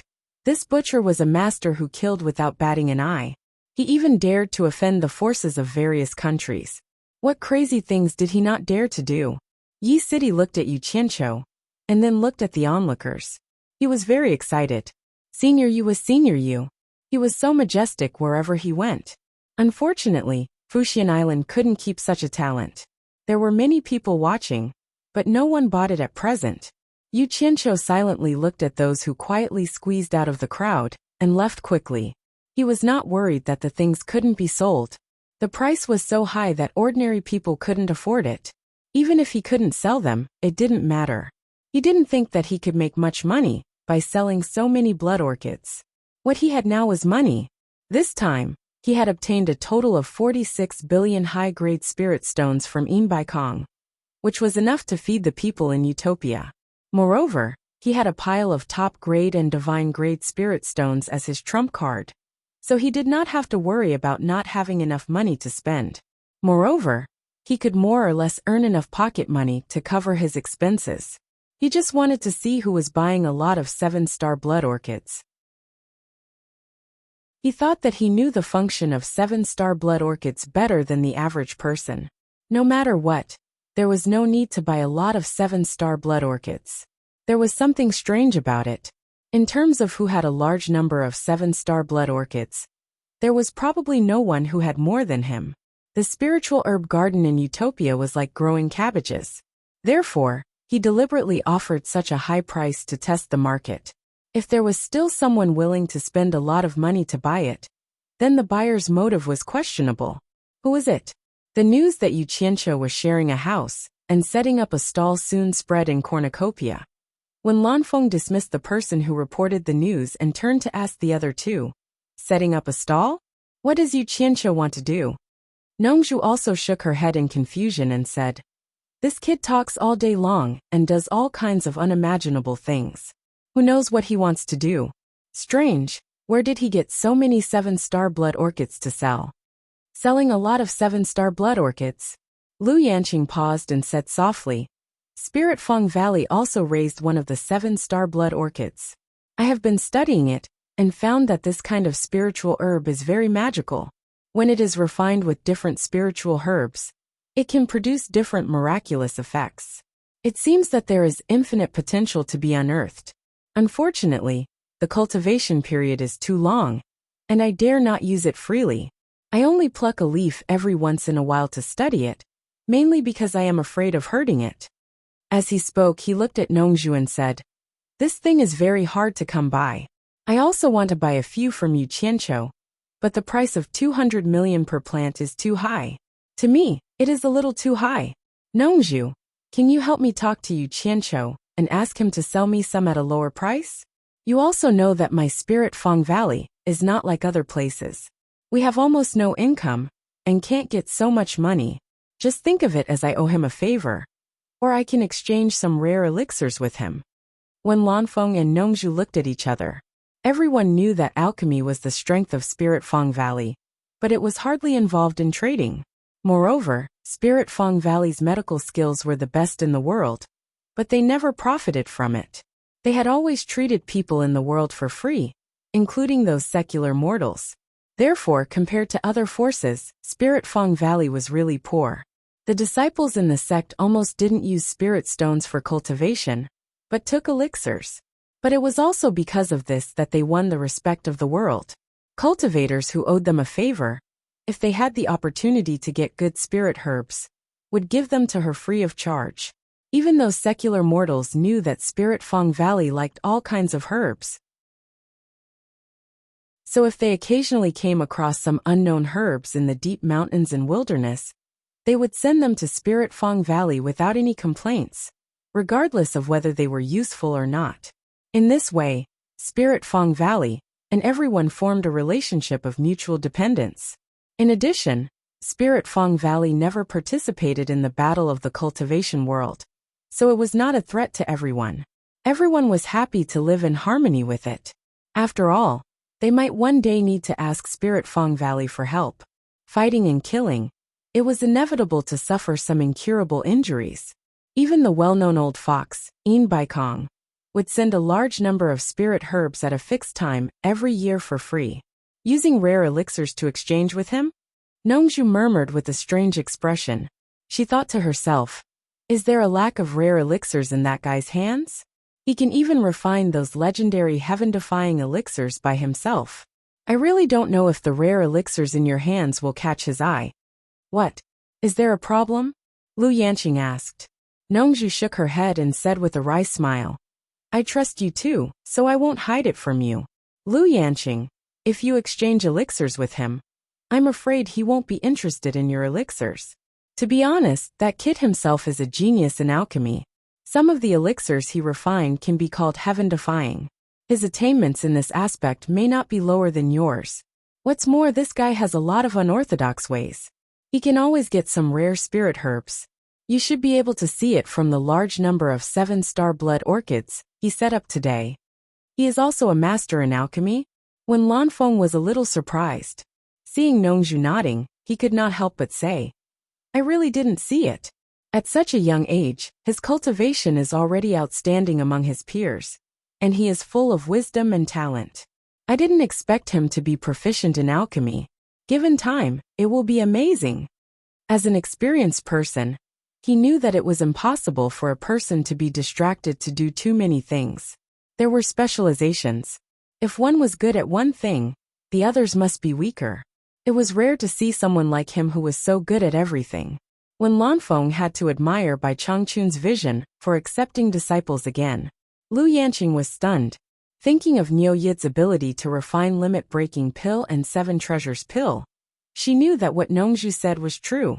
But as for what Nongju said, that Yu Qianqiu had a lot of unorthodox ways, she somewhat did not believe it. It was estimated that Yu Qianqiu could get all kinds of rare spirit herbs because of Bai Changchun. It should be known that the vast demon domain was like a virgin land that had not been unveiled. How could there be a lack of all kinds of spirit herbs in it? It could be seen from the fact that Yu Qianqiu could get so many 7-star blood orchids. Yanqing, why don't I buy 10 for you? When Lanfeng said with some apprehension, he knew that the result of saying this would be rejected. It had always been like this for many years, but it involved such a large number of spirit stones. Who would have the nerve to ask Yu Qianqiu to give it for free? Robbing? That was even worse. Not to mention that Lu Yanqing would not accept it. Just the serious consequences of robbing Bai Changchun's disciple was not something that anyone could bear. Sure enough, Lu Yanqing shook her head and said, I appreciate your kindness. I'll talk to him myself. If he doesn't want to, then forget it. I won't force him. Well, let me go find that kid. Nongju waved her hand and said, It's just a few 7-star blood orchids. It's not as complicated as you think. If he has more, let him give some for free. Lu Yanqing, you owe him a favor. Don't mention exchanging elixirs for them. In fact, Nongju really didn't want to open his mouth. Some time ago, he got a sword from the immortal world from Yu Qianqiu. If he said it was a betrothal gift, he could comfort himself. Later, Ziyi spent so much money from him. He could also comfort himself by saying that it was right. His daughter was ready to be given to him. It was nothing to spend some money from him. But then he asked him for a batch of limit-breaking pills and 7 treasures pills. Now he had to ask Yu Qianqiu for a few 7-star blood orchids. No matter how thick-skinned Nongju was, he felt a little embarrassed. He asked for things from the younger generation, and they were all valuable things. It was a little shameful. Taking advantage of others was not like this. He was not at the point where he could be slaughtered, right? What's more, When Yu Qianqiu left before, he said that he was going to earn back the money his daughter spent. So he set up a stall to sell blood orchids. The disciple of Bai Changchun, the world's #1 master, was forced to set up a stall to sell things. As a result, when the things were put out, he took a fancy to them and asked them for free. How could he ask for it? Originally, he was very unhappy that Yu Qianqiu and the woman in the Sleeping Spring building were together. He was also full of anger and wanted to find an opportunity to teach this kid a lesson. But he was short of a hand. If he opened his mouth, the guy who only cared about money would lose hundreds of millions in vain. How could he mention the woman in the Sleeping Spring building? It should be known that the kid was not a good person to talk to. At that time, he could shut him up with one sentence. But seeing the two friends in a dilemma, he couldn't bear it, so he had to agree to this matter. But the consequences of agreeing to this matter, he was afraid that some things would have to be turned a blind eye to Yu Qianqiu.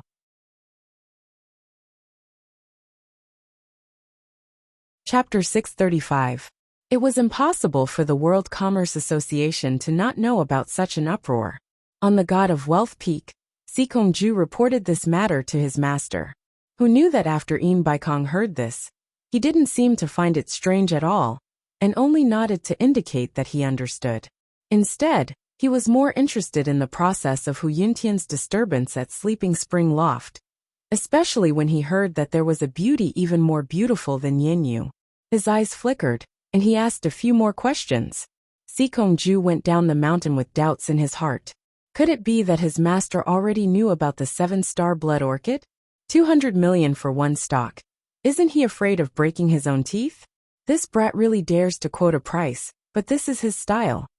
Yin Baikong stared at the foot of the God of Wealth Peak and recalled the scene of Yu Qianqiu trying to hide and sell the 7 treasure pills.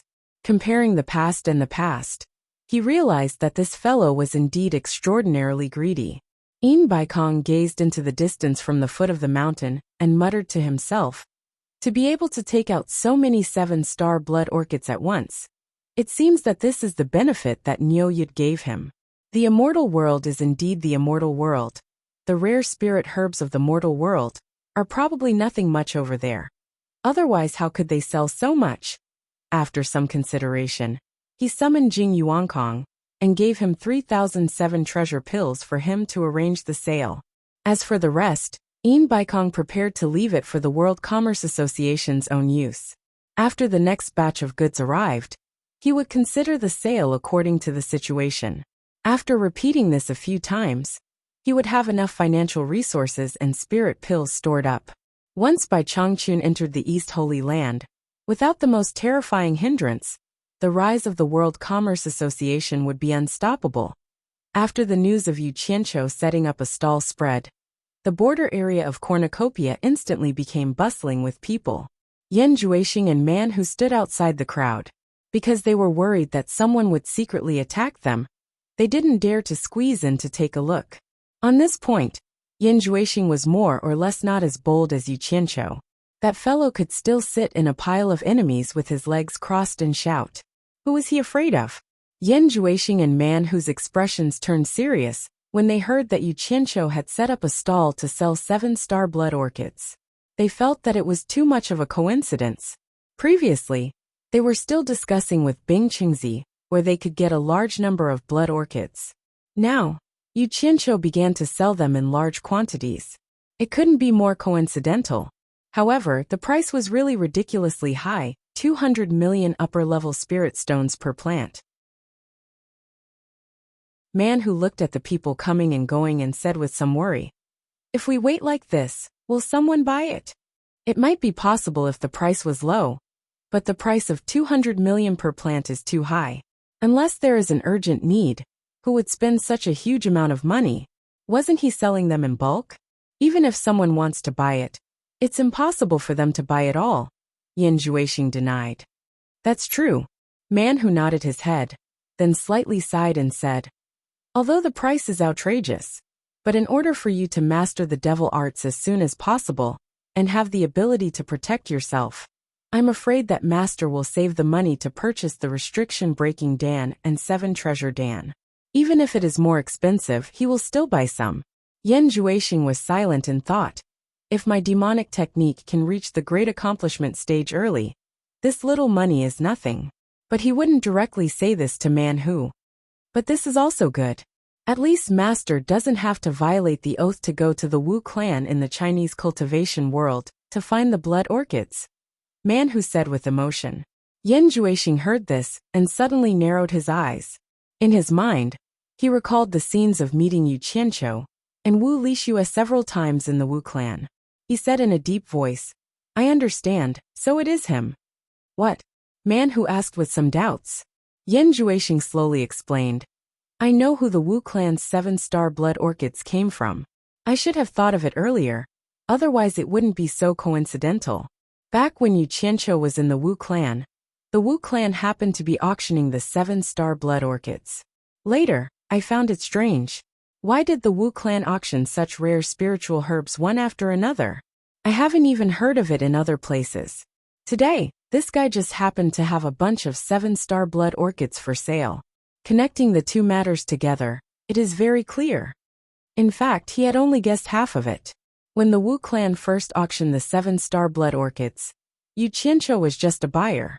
However, after he brought the blood orchid back to Utopia, it bred a lot, which was why it was auctioned later on. So that's how it is. Man Hu nodded and said, in that case, this guy must know where there is a large number of blood orchids.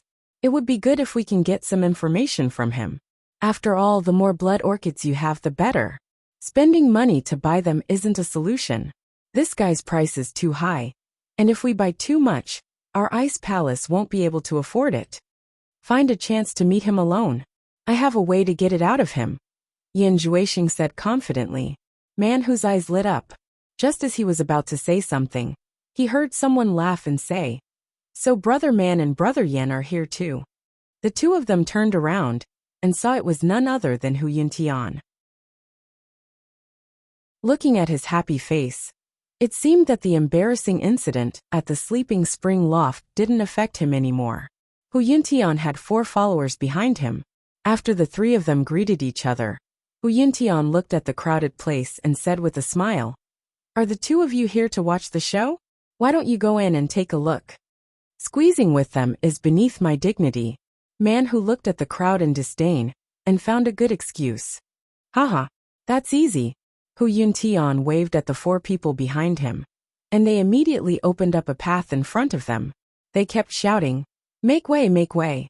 When the people who were being chased saw that they were from the Cloud Palace, they all made way.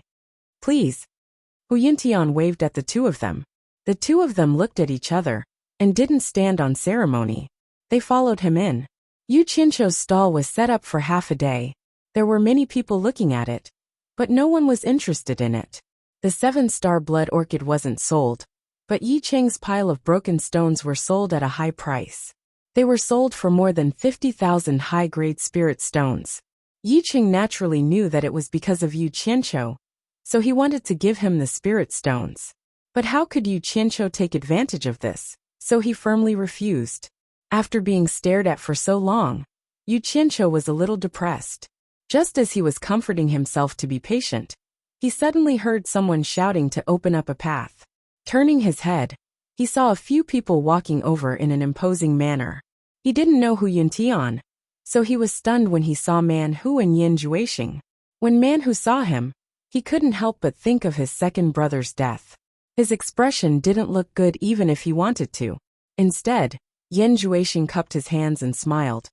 Brother Yu, I didn't expect to see you here again. Hu Yuntian looked at both sides and asked despite knowing the answer. So the 2 of you know each other? Who didn't know that Yu Qianqiu and Yan Juexing were old enemies in China's cultivation world? Yu Qianqiu stood up and also cupped his hands and smiled. I was wondering why my eyelids kept twitching today. So it's because an old friend is here. Brother Yan, I really missed you after we parted in China. His words didn't match, and no one knew if he was flattering or mocking. When he stood up, Yi Cheng couldn't sit still, and quickly stood up as well. Yan Juexing didn't mind. He had already experienced this guy's eloquence, and he had never taken advantage of him. Sparring with him was just looking for excitement. This is East Country's Cloud Palace's Hu Yuntian, third young master Hu Yan Juexing introduced with deep meaning. He emphasized the name Hu Yuntian very clearly. He came to a conclusion today, and he wanted to verify if women were Yu Qianqiu's weakness. Wasn't there a rumor in China's cultivation world that the temptress of 100 charms was Yu Qianqiu's mistress? When Yu Qianqiu heard that this person was Hu Yuntian, his expression changed slightly. He glanced over coldly. You're that Hu Yuntian who snatched people from Sleeping Spring Loft? Yan Juexing knew it was as he expected, and he smiled without saying a word. Hu Yuntian was stunned, and he felt that something was wrong.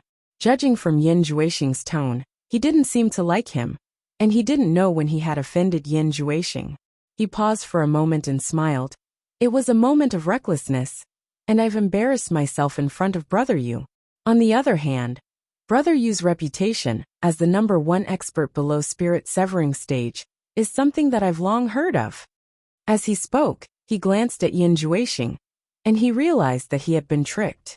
Yu Qianqiu also glanced at Yan Juexing, and then looked around. He resisted the urge to make a move on the spot. He sat down on a chair casually, and said with an expressionless face, I say, I'm currently doing business, and we'll talk again when I'm free. If you're not buying anything, please get out of the way. Don't hinder my business. Hu Yuntian's expression changed. He was used to being unreasonable, and this Yu Qianqiu made him lose face again, and again in public. He almost couldn't hold it in anymore. But he knew that when Lanfeng was currently in the cornucopia, and he had to endure it no matter what. After all, his father wasn't as powerful as Wen Lanfeng, who knew that his guards would overdo their duty, and they didn't understand their boss's spirit. One of the guards, who was probably the leader, shouted, How dare you? Hu Yuntian wanted to stop his men from being rude, but he was too slow. Yu Qianqiu raised his eyebrows, and he didn't say anything else. He flicked his sleeve, and a group of green rays shot out.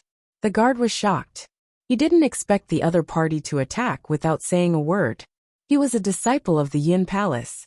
Being caught in the crowd, it was difficult to dodge, and at such a close distance, the only place to dodge was the sky, so he immediately dodged up. Who knew that the other party had already expected it? He had just jumped up half a person's height when a figure fell from the sky, holding a big black saber, and slashed at his head. In a flash, a flying sword shot out to meet the enemy. Dang! The flying sword broke into two. The distance was too close, and he couldn't dodge in front, back, left, or right. The flying sword from below came again. The guard was frightened, and he had no choice but to use his protective aura chi to protect his body. However, he seemed to have forgotten what the big black saber in Yu Qianqiu's hand was. It was a fierce thing that had once caused a reign of terror. Puff! Ah! A scream sounded, and everyone watched in horror as the big black saber cut through the protective aura chi like a watermelon, and cut the guard in half. The process was complicated, but it happened in the blink of an eye. No one thought that Yu Qianqiu would dare to make a move in the cornucopia without any warning. Hu Yuntian, Yan Juexing, and Man Hu were also stunned. They didn't expect this guy to be so crazy. It wasn't until Yu Qianqiu killed the guard that the surrounding people reacted, and with a hua sound, they were afraid of being involved, so they all dodged.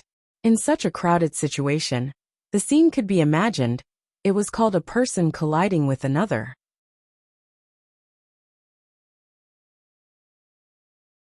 Chapter 636. The figures scattered, but the few of them did not move. In the blink of an eye, the group of people had completely dispersed, retreating at least tens of meters away.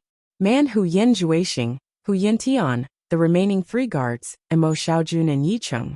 The 8 of them looked at the 2 halves of the corpse. The intestines were scattered all over the ground, and the blood-red liquid was still flowing. The few of them still could not believe that this was true. An early-stage crossing tribulation cultivator was killed by Yu Qianqiu just like that. Among the 8 of them, Yu Qianqiu coldly snorted. He dragged a black saber that was even bigger than a person, and indifferently turned around to clean up the 10 pots of blood orchids on the stall. It seemed that his business could no longer continue. Hu Yuntian suddenly roared, Yu Qianqiu, how dare you kill my Cloud Palace disciple? He was originally ordered to come and pull Yu Qianqiu into the Cloud Palace. He did not expect such a thing to happen. Before he even started to pull people in, they had already become enemies. Yu Qianqiu turned around and put his saber on his shoulder. Behind him, tens of cyan flying swords rotated around. He expressionlessly stared at the corpse on the ground and said, "I have killed many people. This is not the first time I have killed a Cloud Palace disciple. Furthermore, you overestimated yourself and dared to come out and shout at me. If you are not courting death, then what are you doing? Do you think I am easy to bully?" Yan Juexing and Man Hu looked at each other. They both had the same thought. This guy is a complete lunatic. If you do not give a satisfactory explanation today, don't even think of leaving here alive. Hu Yintian angrily said. The three guards beside him all flew out with their flying swords. They floated in front of them, waiting for an opportunity. Mo Xiaojun did not say anything, and also released his flying sword. Yicheng also followed suit. He had seen Senior Yu's style today. That was called clean and neat. He even killed a Cloud Palace disciple without hesitation. He did not expect that he would be able to fight alongside Senior Yu today. This has nothing to do with the two of you. Scram. Yu Qianqiu turned around and shouted at the two. The two did not dare to disobey and slowly retreated. A satisfactory explanation? What a joke. It was clearly your subordinate who threatened me first. And now you want me to give you a satisfactory explanation? What if you're satisfied but I'm not? Yu Qianqiu sneered. How about this? Let's cut the crap. No one will be satisfied just by talking. Why don't you and I fight one-on-one? We'll fight to the death. Whoever dies will be unlucky. What do you think? Wow! The crowd was boiling. The atmosphere was pushed to the climax by Yu Qianqiu's words. It was 2F** King direct. Everyone was rubbing their fists. There was going to be a good show to watch. Hu Yintian was choked by this sentence. His senior brother Chu Dingfang had died at the hands of Yu Qianqiu in Dayang Kingdom. In terms of ability, he was slightly inferior to Chu Dingfang. How could he dare to accept the challenge? However, he had already spoken. If he did not accept it, he would not only lose face for himself, but also for his father Hu Changshou. Cornucopia wasn't small, but it wasn't big either. What happened here immediately spread. Just as Hu Yuntian's expression was uncertain, someone came to help him. Mu Lianxiu arrived quickly with 10 law enforcement guard disciples and landed between Yu Qianqiu and Hu Yuntian. In just a short while, a large group of people appeared silently in the air. The people below raised their heads to take a look, and all of them immediately fell silent out of fear. Impressively, the various deity transformation stage lords had arrived. Mu Lianxiu, you came at the right time. Hu Yintian pointed at Yu Qianqiu and said, "He killed my Cloud Palace disciple in public. This is your world commerce's territory. I hope the law enforcement guard of Cornucopia will give justice to my Cloud Palace." T. Yu Qianqiu pointed the blade directly at Hu Yuntian and said, "It was clearly your Cloud Palace who bullied me first, hindered me from doing legal business here, and threatened me. I was forced to take action. The eyes of the masses are clear. Everyone saw this. I strongly request the law enforcement guard of Cornucopia to punish evil and punish these bullies." What a sharp-tongued junior. How dare you speak irresponsibly here? Someone suddenly spoke in the air. His voice was not loud, but every word entered everyone's ears. Everyone looked over. A gray-robed old man slowly floated into the air and stared down indifferently. Hu Yuntian was overjoyed when he saw this. It was none other than his father, one of the top 10 experts, a late-stage soul formation cultivator, Hu Changshou. He immediately led the three guards to salute. Yu Qianqiu was not a fool. Without thinking, he knew who it was from their actions. He was about to defend himself, but before he could speak, someone had already spoken. An indistinct voice traveled over. "Hu Changshou, you're so awe-inspiring. Is it appropriate to use it on an early-stage tribulation passing junior? You didn't see what happened with your own eyes. How do you know he's speaking irresponsibly? Isn't he being a little overprotective?" The soft voice was like stirring up waves, surging layer by layer and reverberating endlessly in Cornucopia. On God of Wealth Peak, Yin Baikong wanted to personally attend the scene, But after hearing this voice, he paused and turned back to Sikongju, saying, "It's not convenient for me to show up.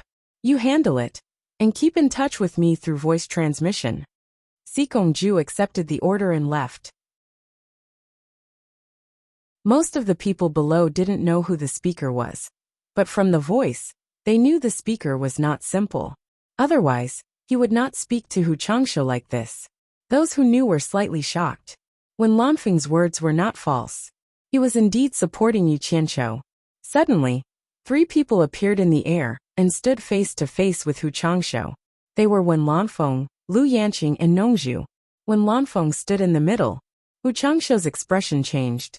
He cupped his hands and squeezed out a smile, saying, "Brother Wen, Sister Lu Yanqing is also here, Nongzhu." He glanced at Bing Qingzi in the air not far away. Im Baikong did not even come. Among the 3, only Lu Yanqing nodded slightly. The other 2 looked down and saw that Yu Qianqiu was carrying a huge black saber. It was as if he was going to attack a city and fight a war. He was truly overbearing. Lu Yanqing glanced at the corpse at his feet and frowned slightly. When Yu Qianqiu saw that he had 3 backers, he immediately winked at Hu Yuntian, wondering if he should seize the opportunity to kill this guy. Hu Yuntian's face was slightly pale, knowing that he would not be able to get away with it today. Mu Lianqiu and the others who were sandwiched between the 2 looked at each other, knowing that this matter was no longer up to them to handle. At this moment, Bing Qingzi flashed to Hu Changsha's side. He knew that it would be inappropriate if he did not come out. Im Baikong did not come. If he hid at the side and watched Hu Changsha alone, this alliance would become a big joke, and he would also lose face. It's normal for there to be some friction between the younger generation. There's no need to muster a large force. Bing Qingzi first said some words to smooth things over, then turned his head and shouted, "Sikongju, how long are you going to wait? This is your World Chamber of Commerce's territory. Don't tell me you want to watch the show instead of coming out to mediate." A figure flashed over. Sikongju awkwardly bowed to them and said, "Greetings, seniors. May I know what happened?" "Don't talk nonsense." Bing Qingzi pointed down and said, "Cornucopia's law enforcement guards are down there. You can ask them yourself. If this matter is not handled fairly and something happens, you will be responsible for the consequences." Im Baikong did not want to offend anyone and hid. How could Bing Qingzi let him have his way? He immediately pushed the conflict over. Hu Changsha nodded knowingly. Sikongju smiled bitterly. There was no justice to speak of in this matter. He would offend whoever he made suffer. However, he had no choice. After all, the World Chamber of Commerce was the owner of this place. Hence, he braced himself and cupped his hands at them. "Seniors, please wait a moment. I will go down and take a look first." He went down in a flash and glanced at Yu Qianqiu, who was carrying a big saber. He thought to himself, "Why did you come out to set up a stall? Aren't you looking for trouble?"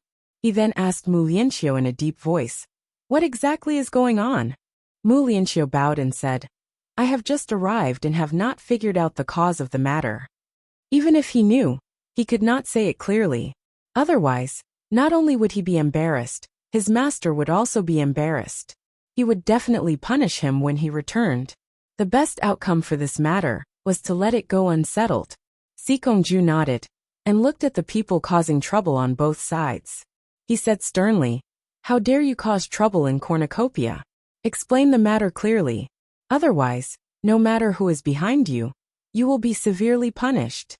It sounded like he was not bending the law for personal gain. When the surrounding ordinary cultivators heard this, they were in awe. The World Chamber of Commerce was indeed the World Chamber of Commerce. They were not afraid of power.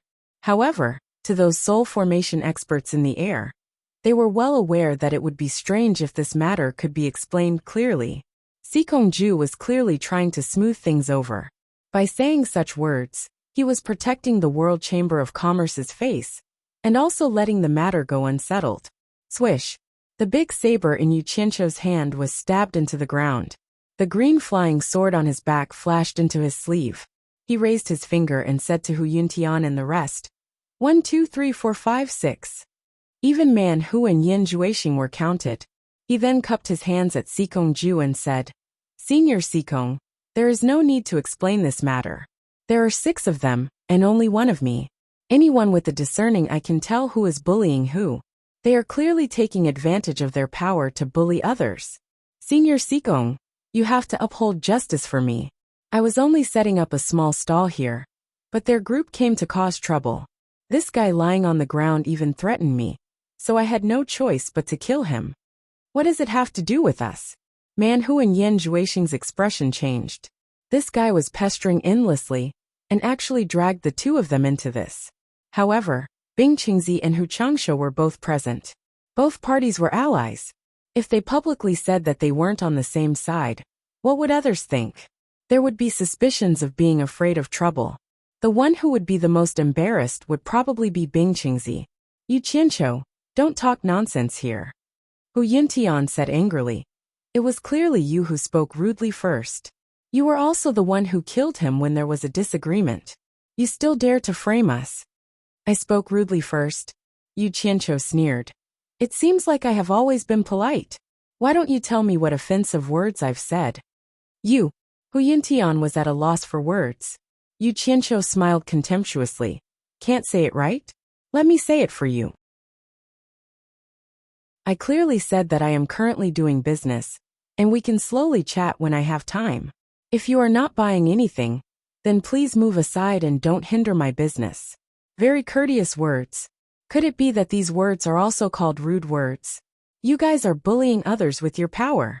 You're tuning in to the Li Mei's Sword of Destiny YouTube channel. We're so grateful for your support. And don't forget to subscribe to join us on this incredible journey through captivating stories. Your generosity through donations truly makes a world of difference, as it's the primary source of revenue that allows me to expand and enhance this channel for you. Thank you from the bottom of my heart for being a part of this adventure.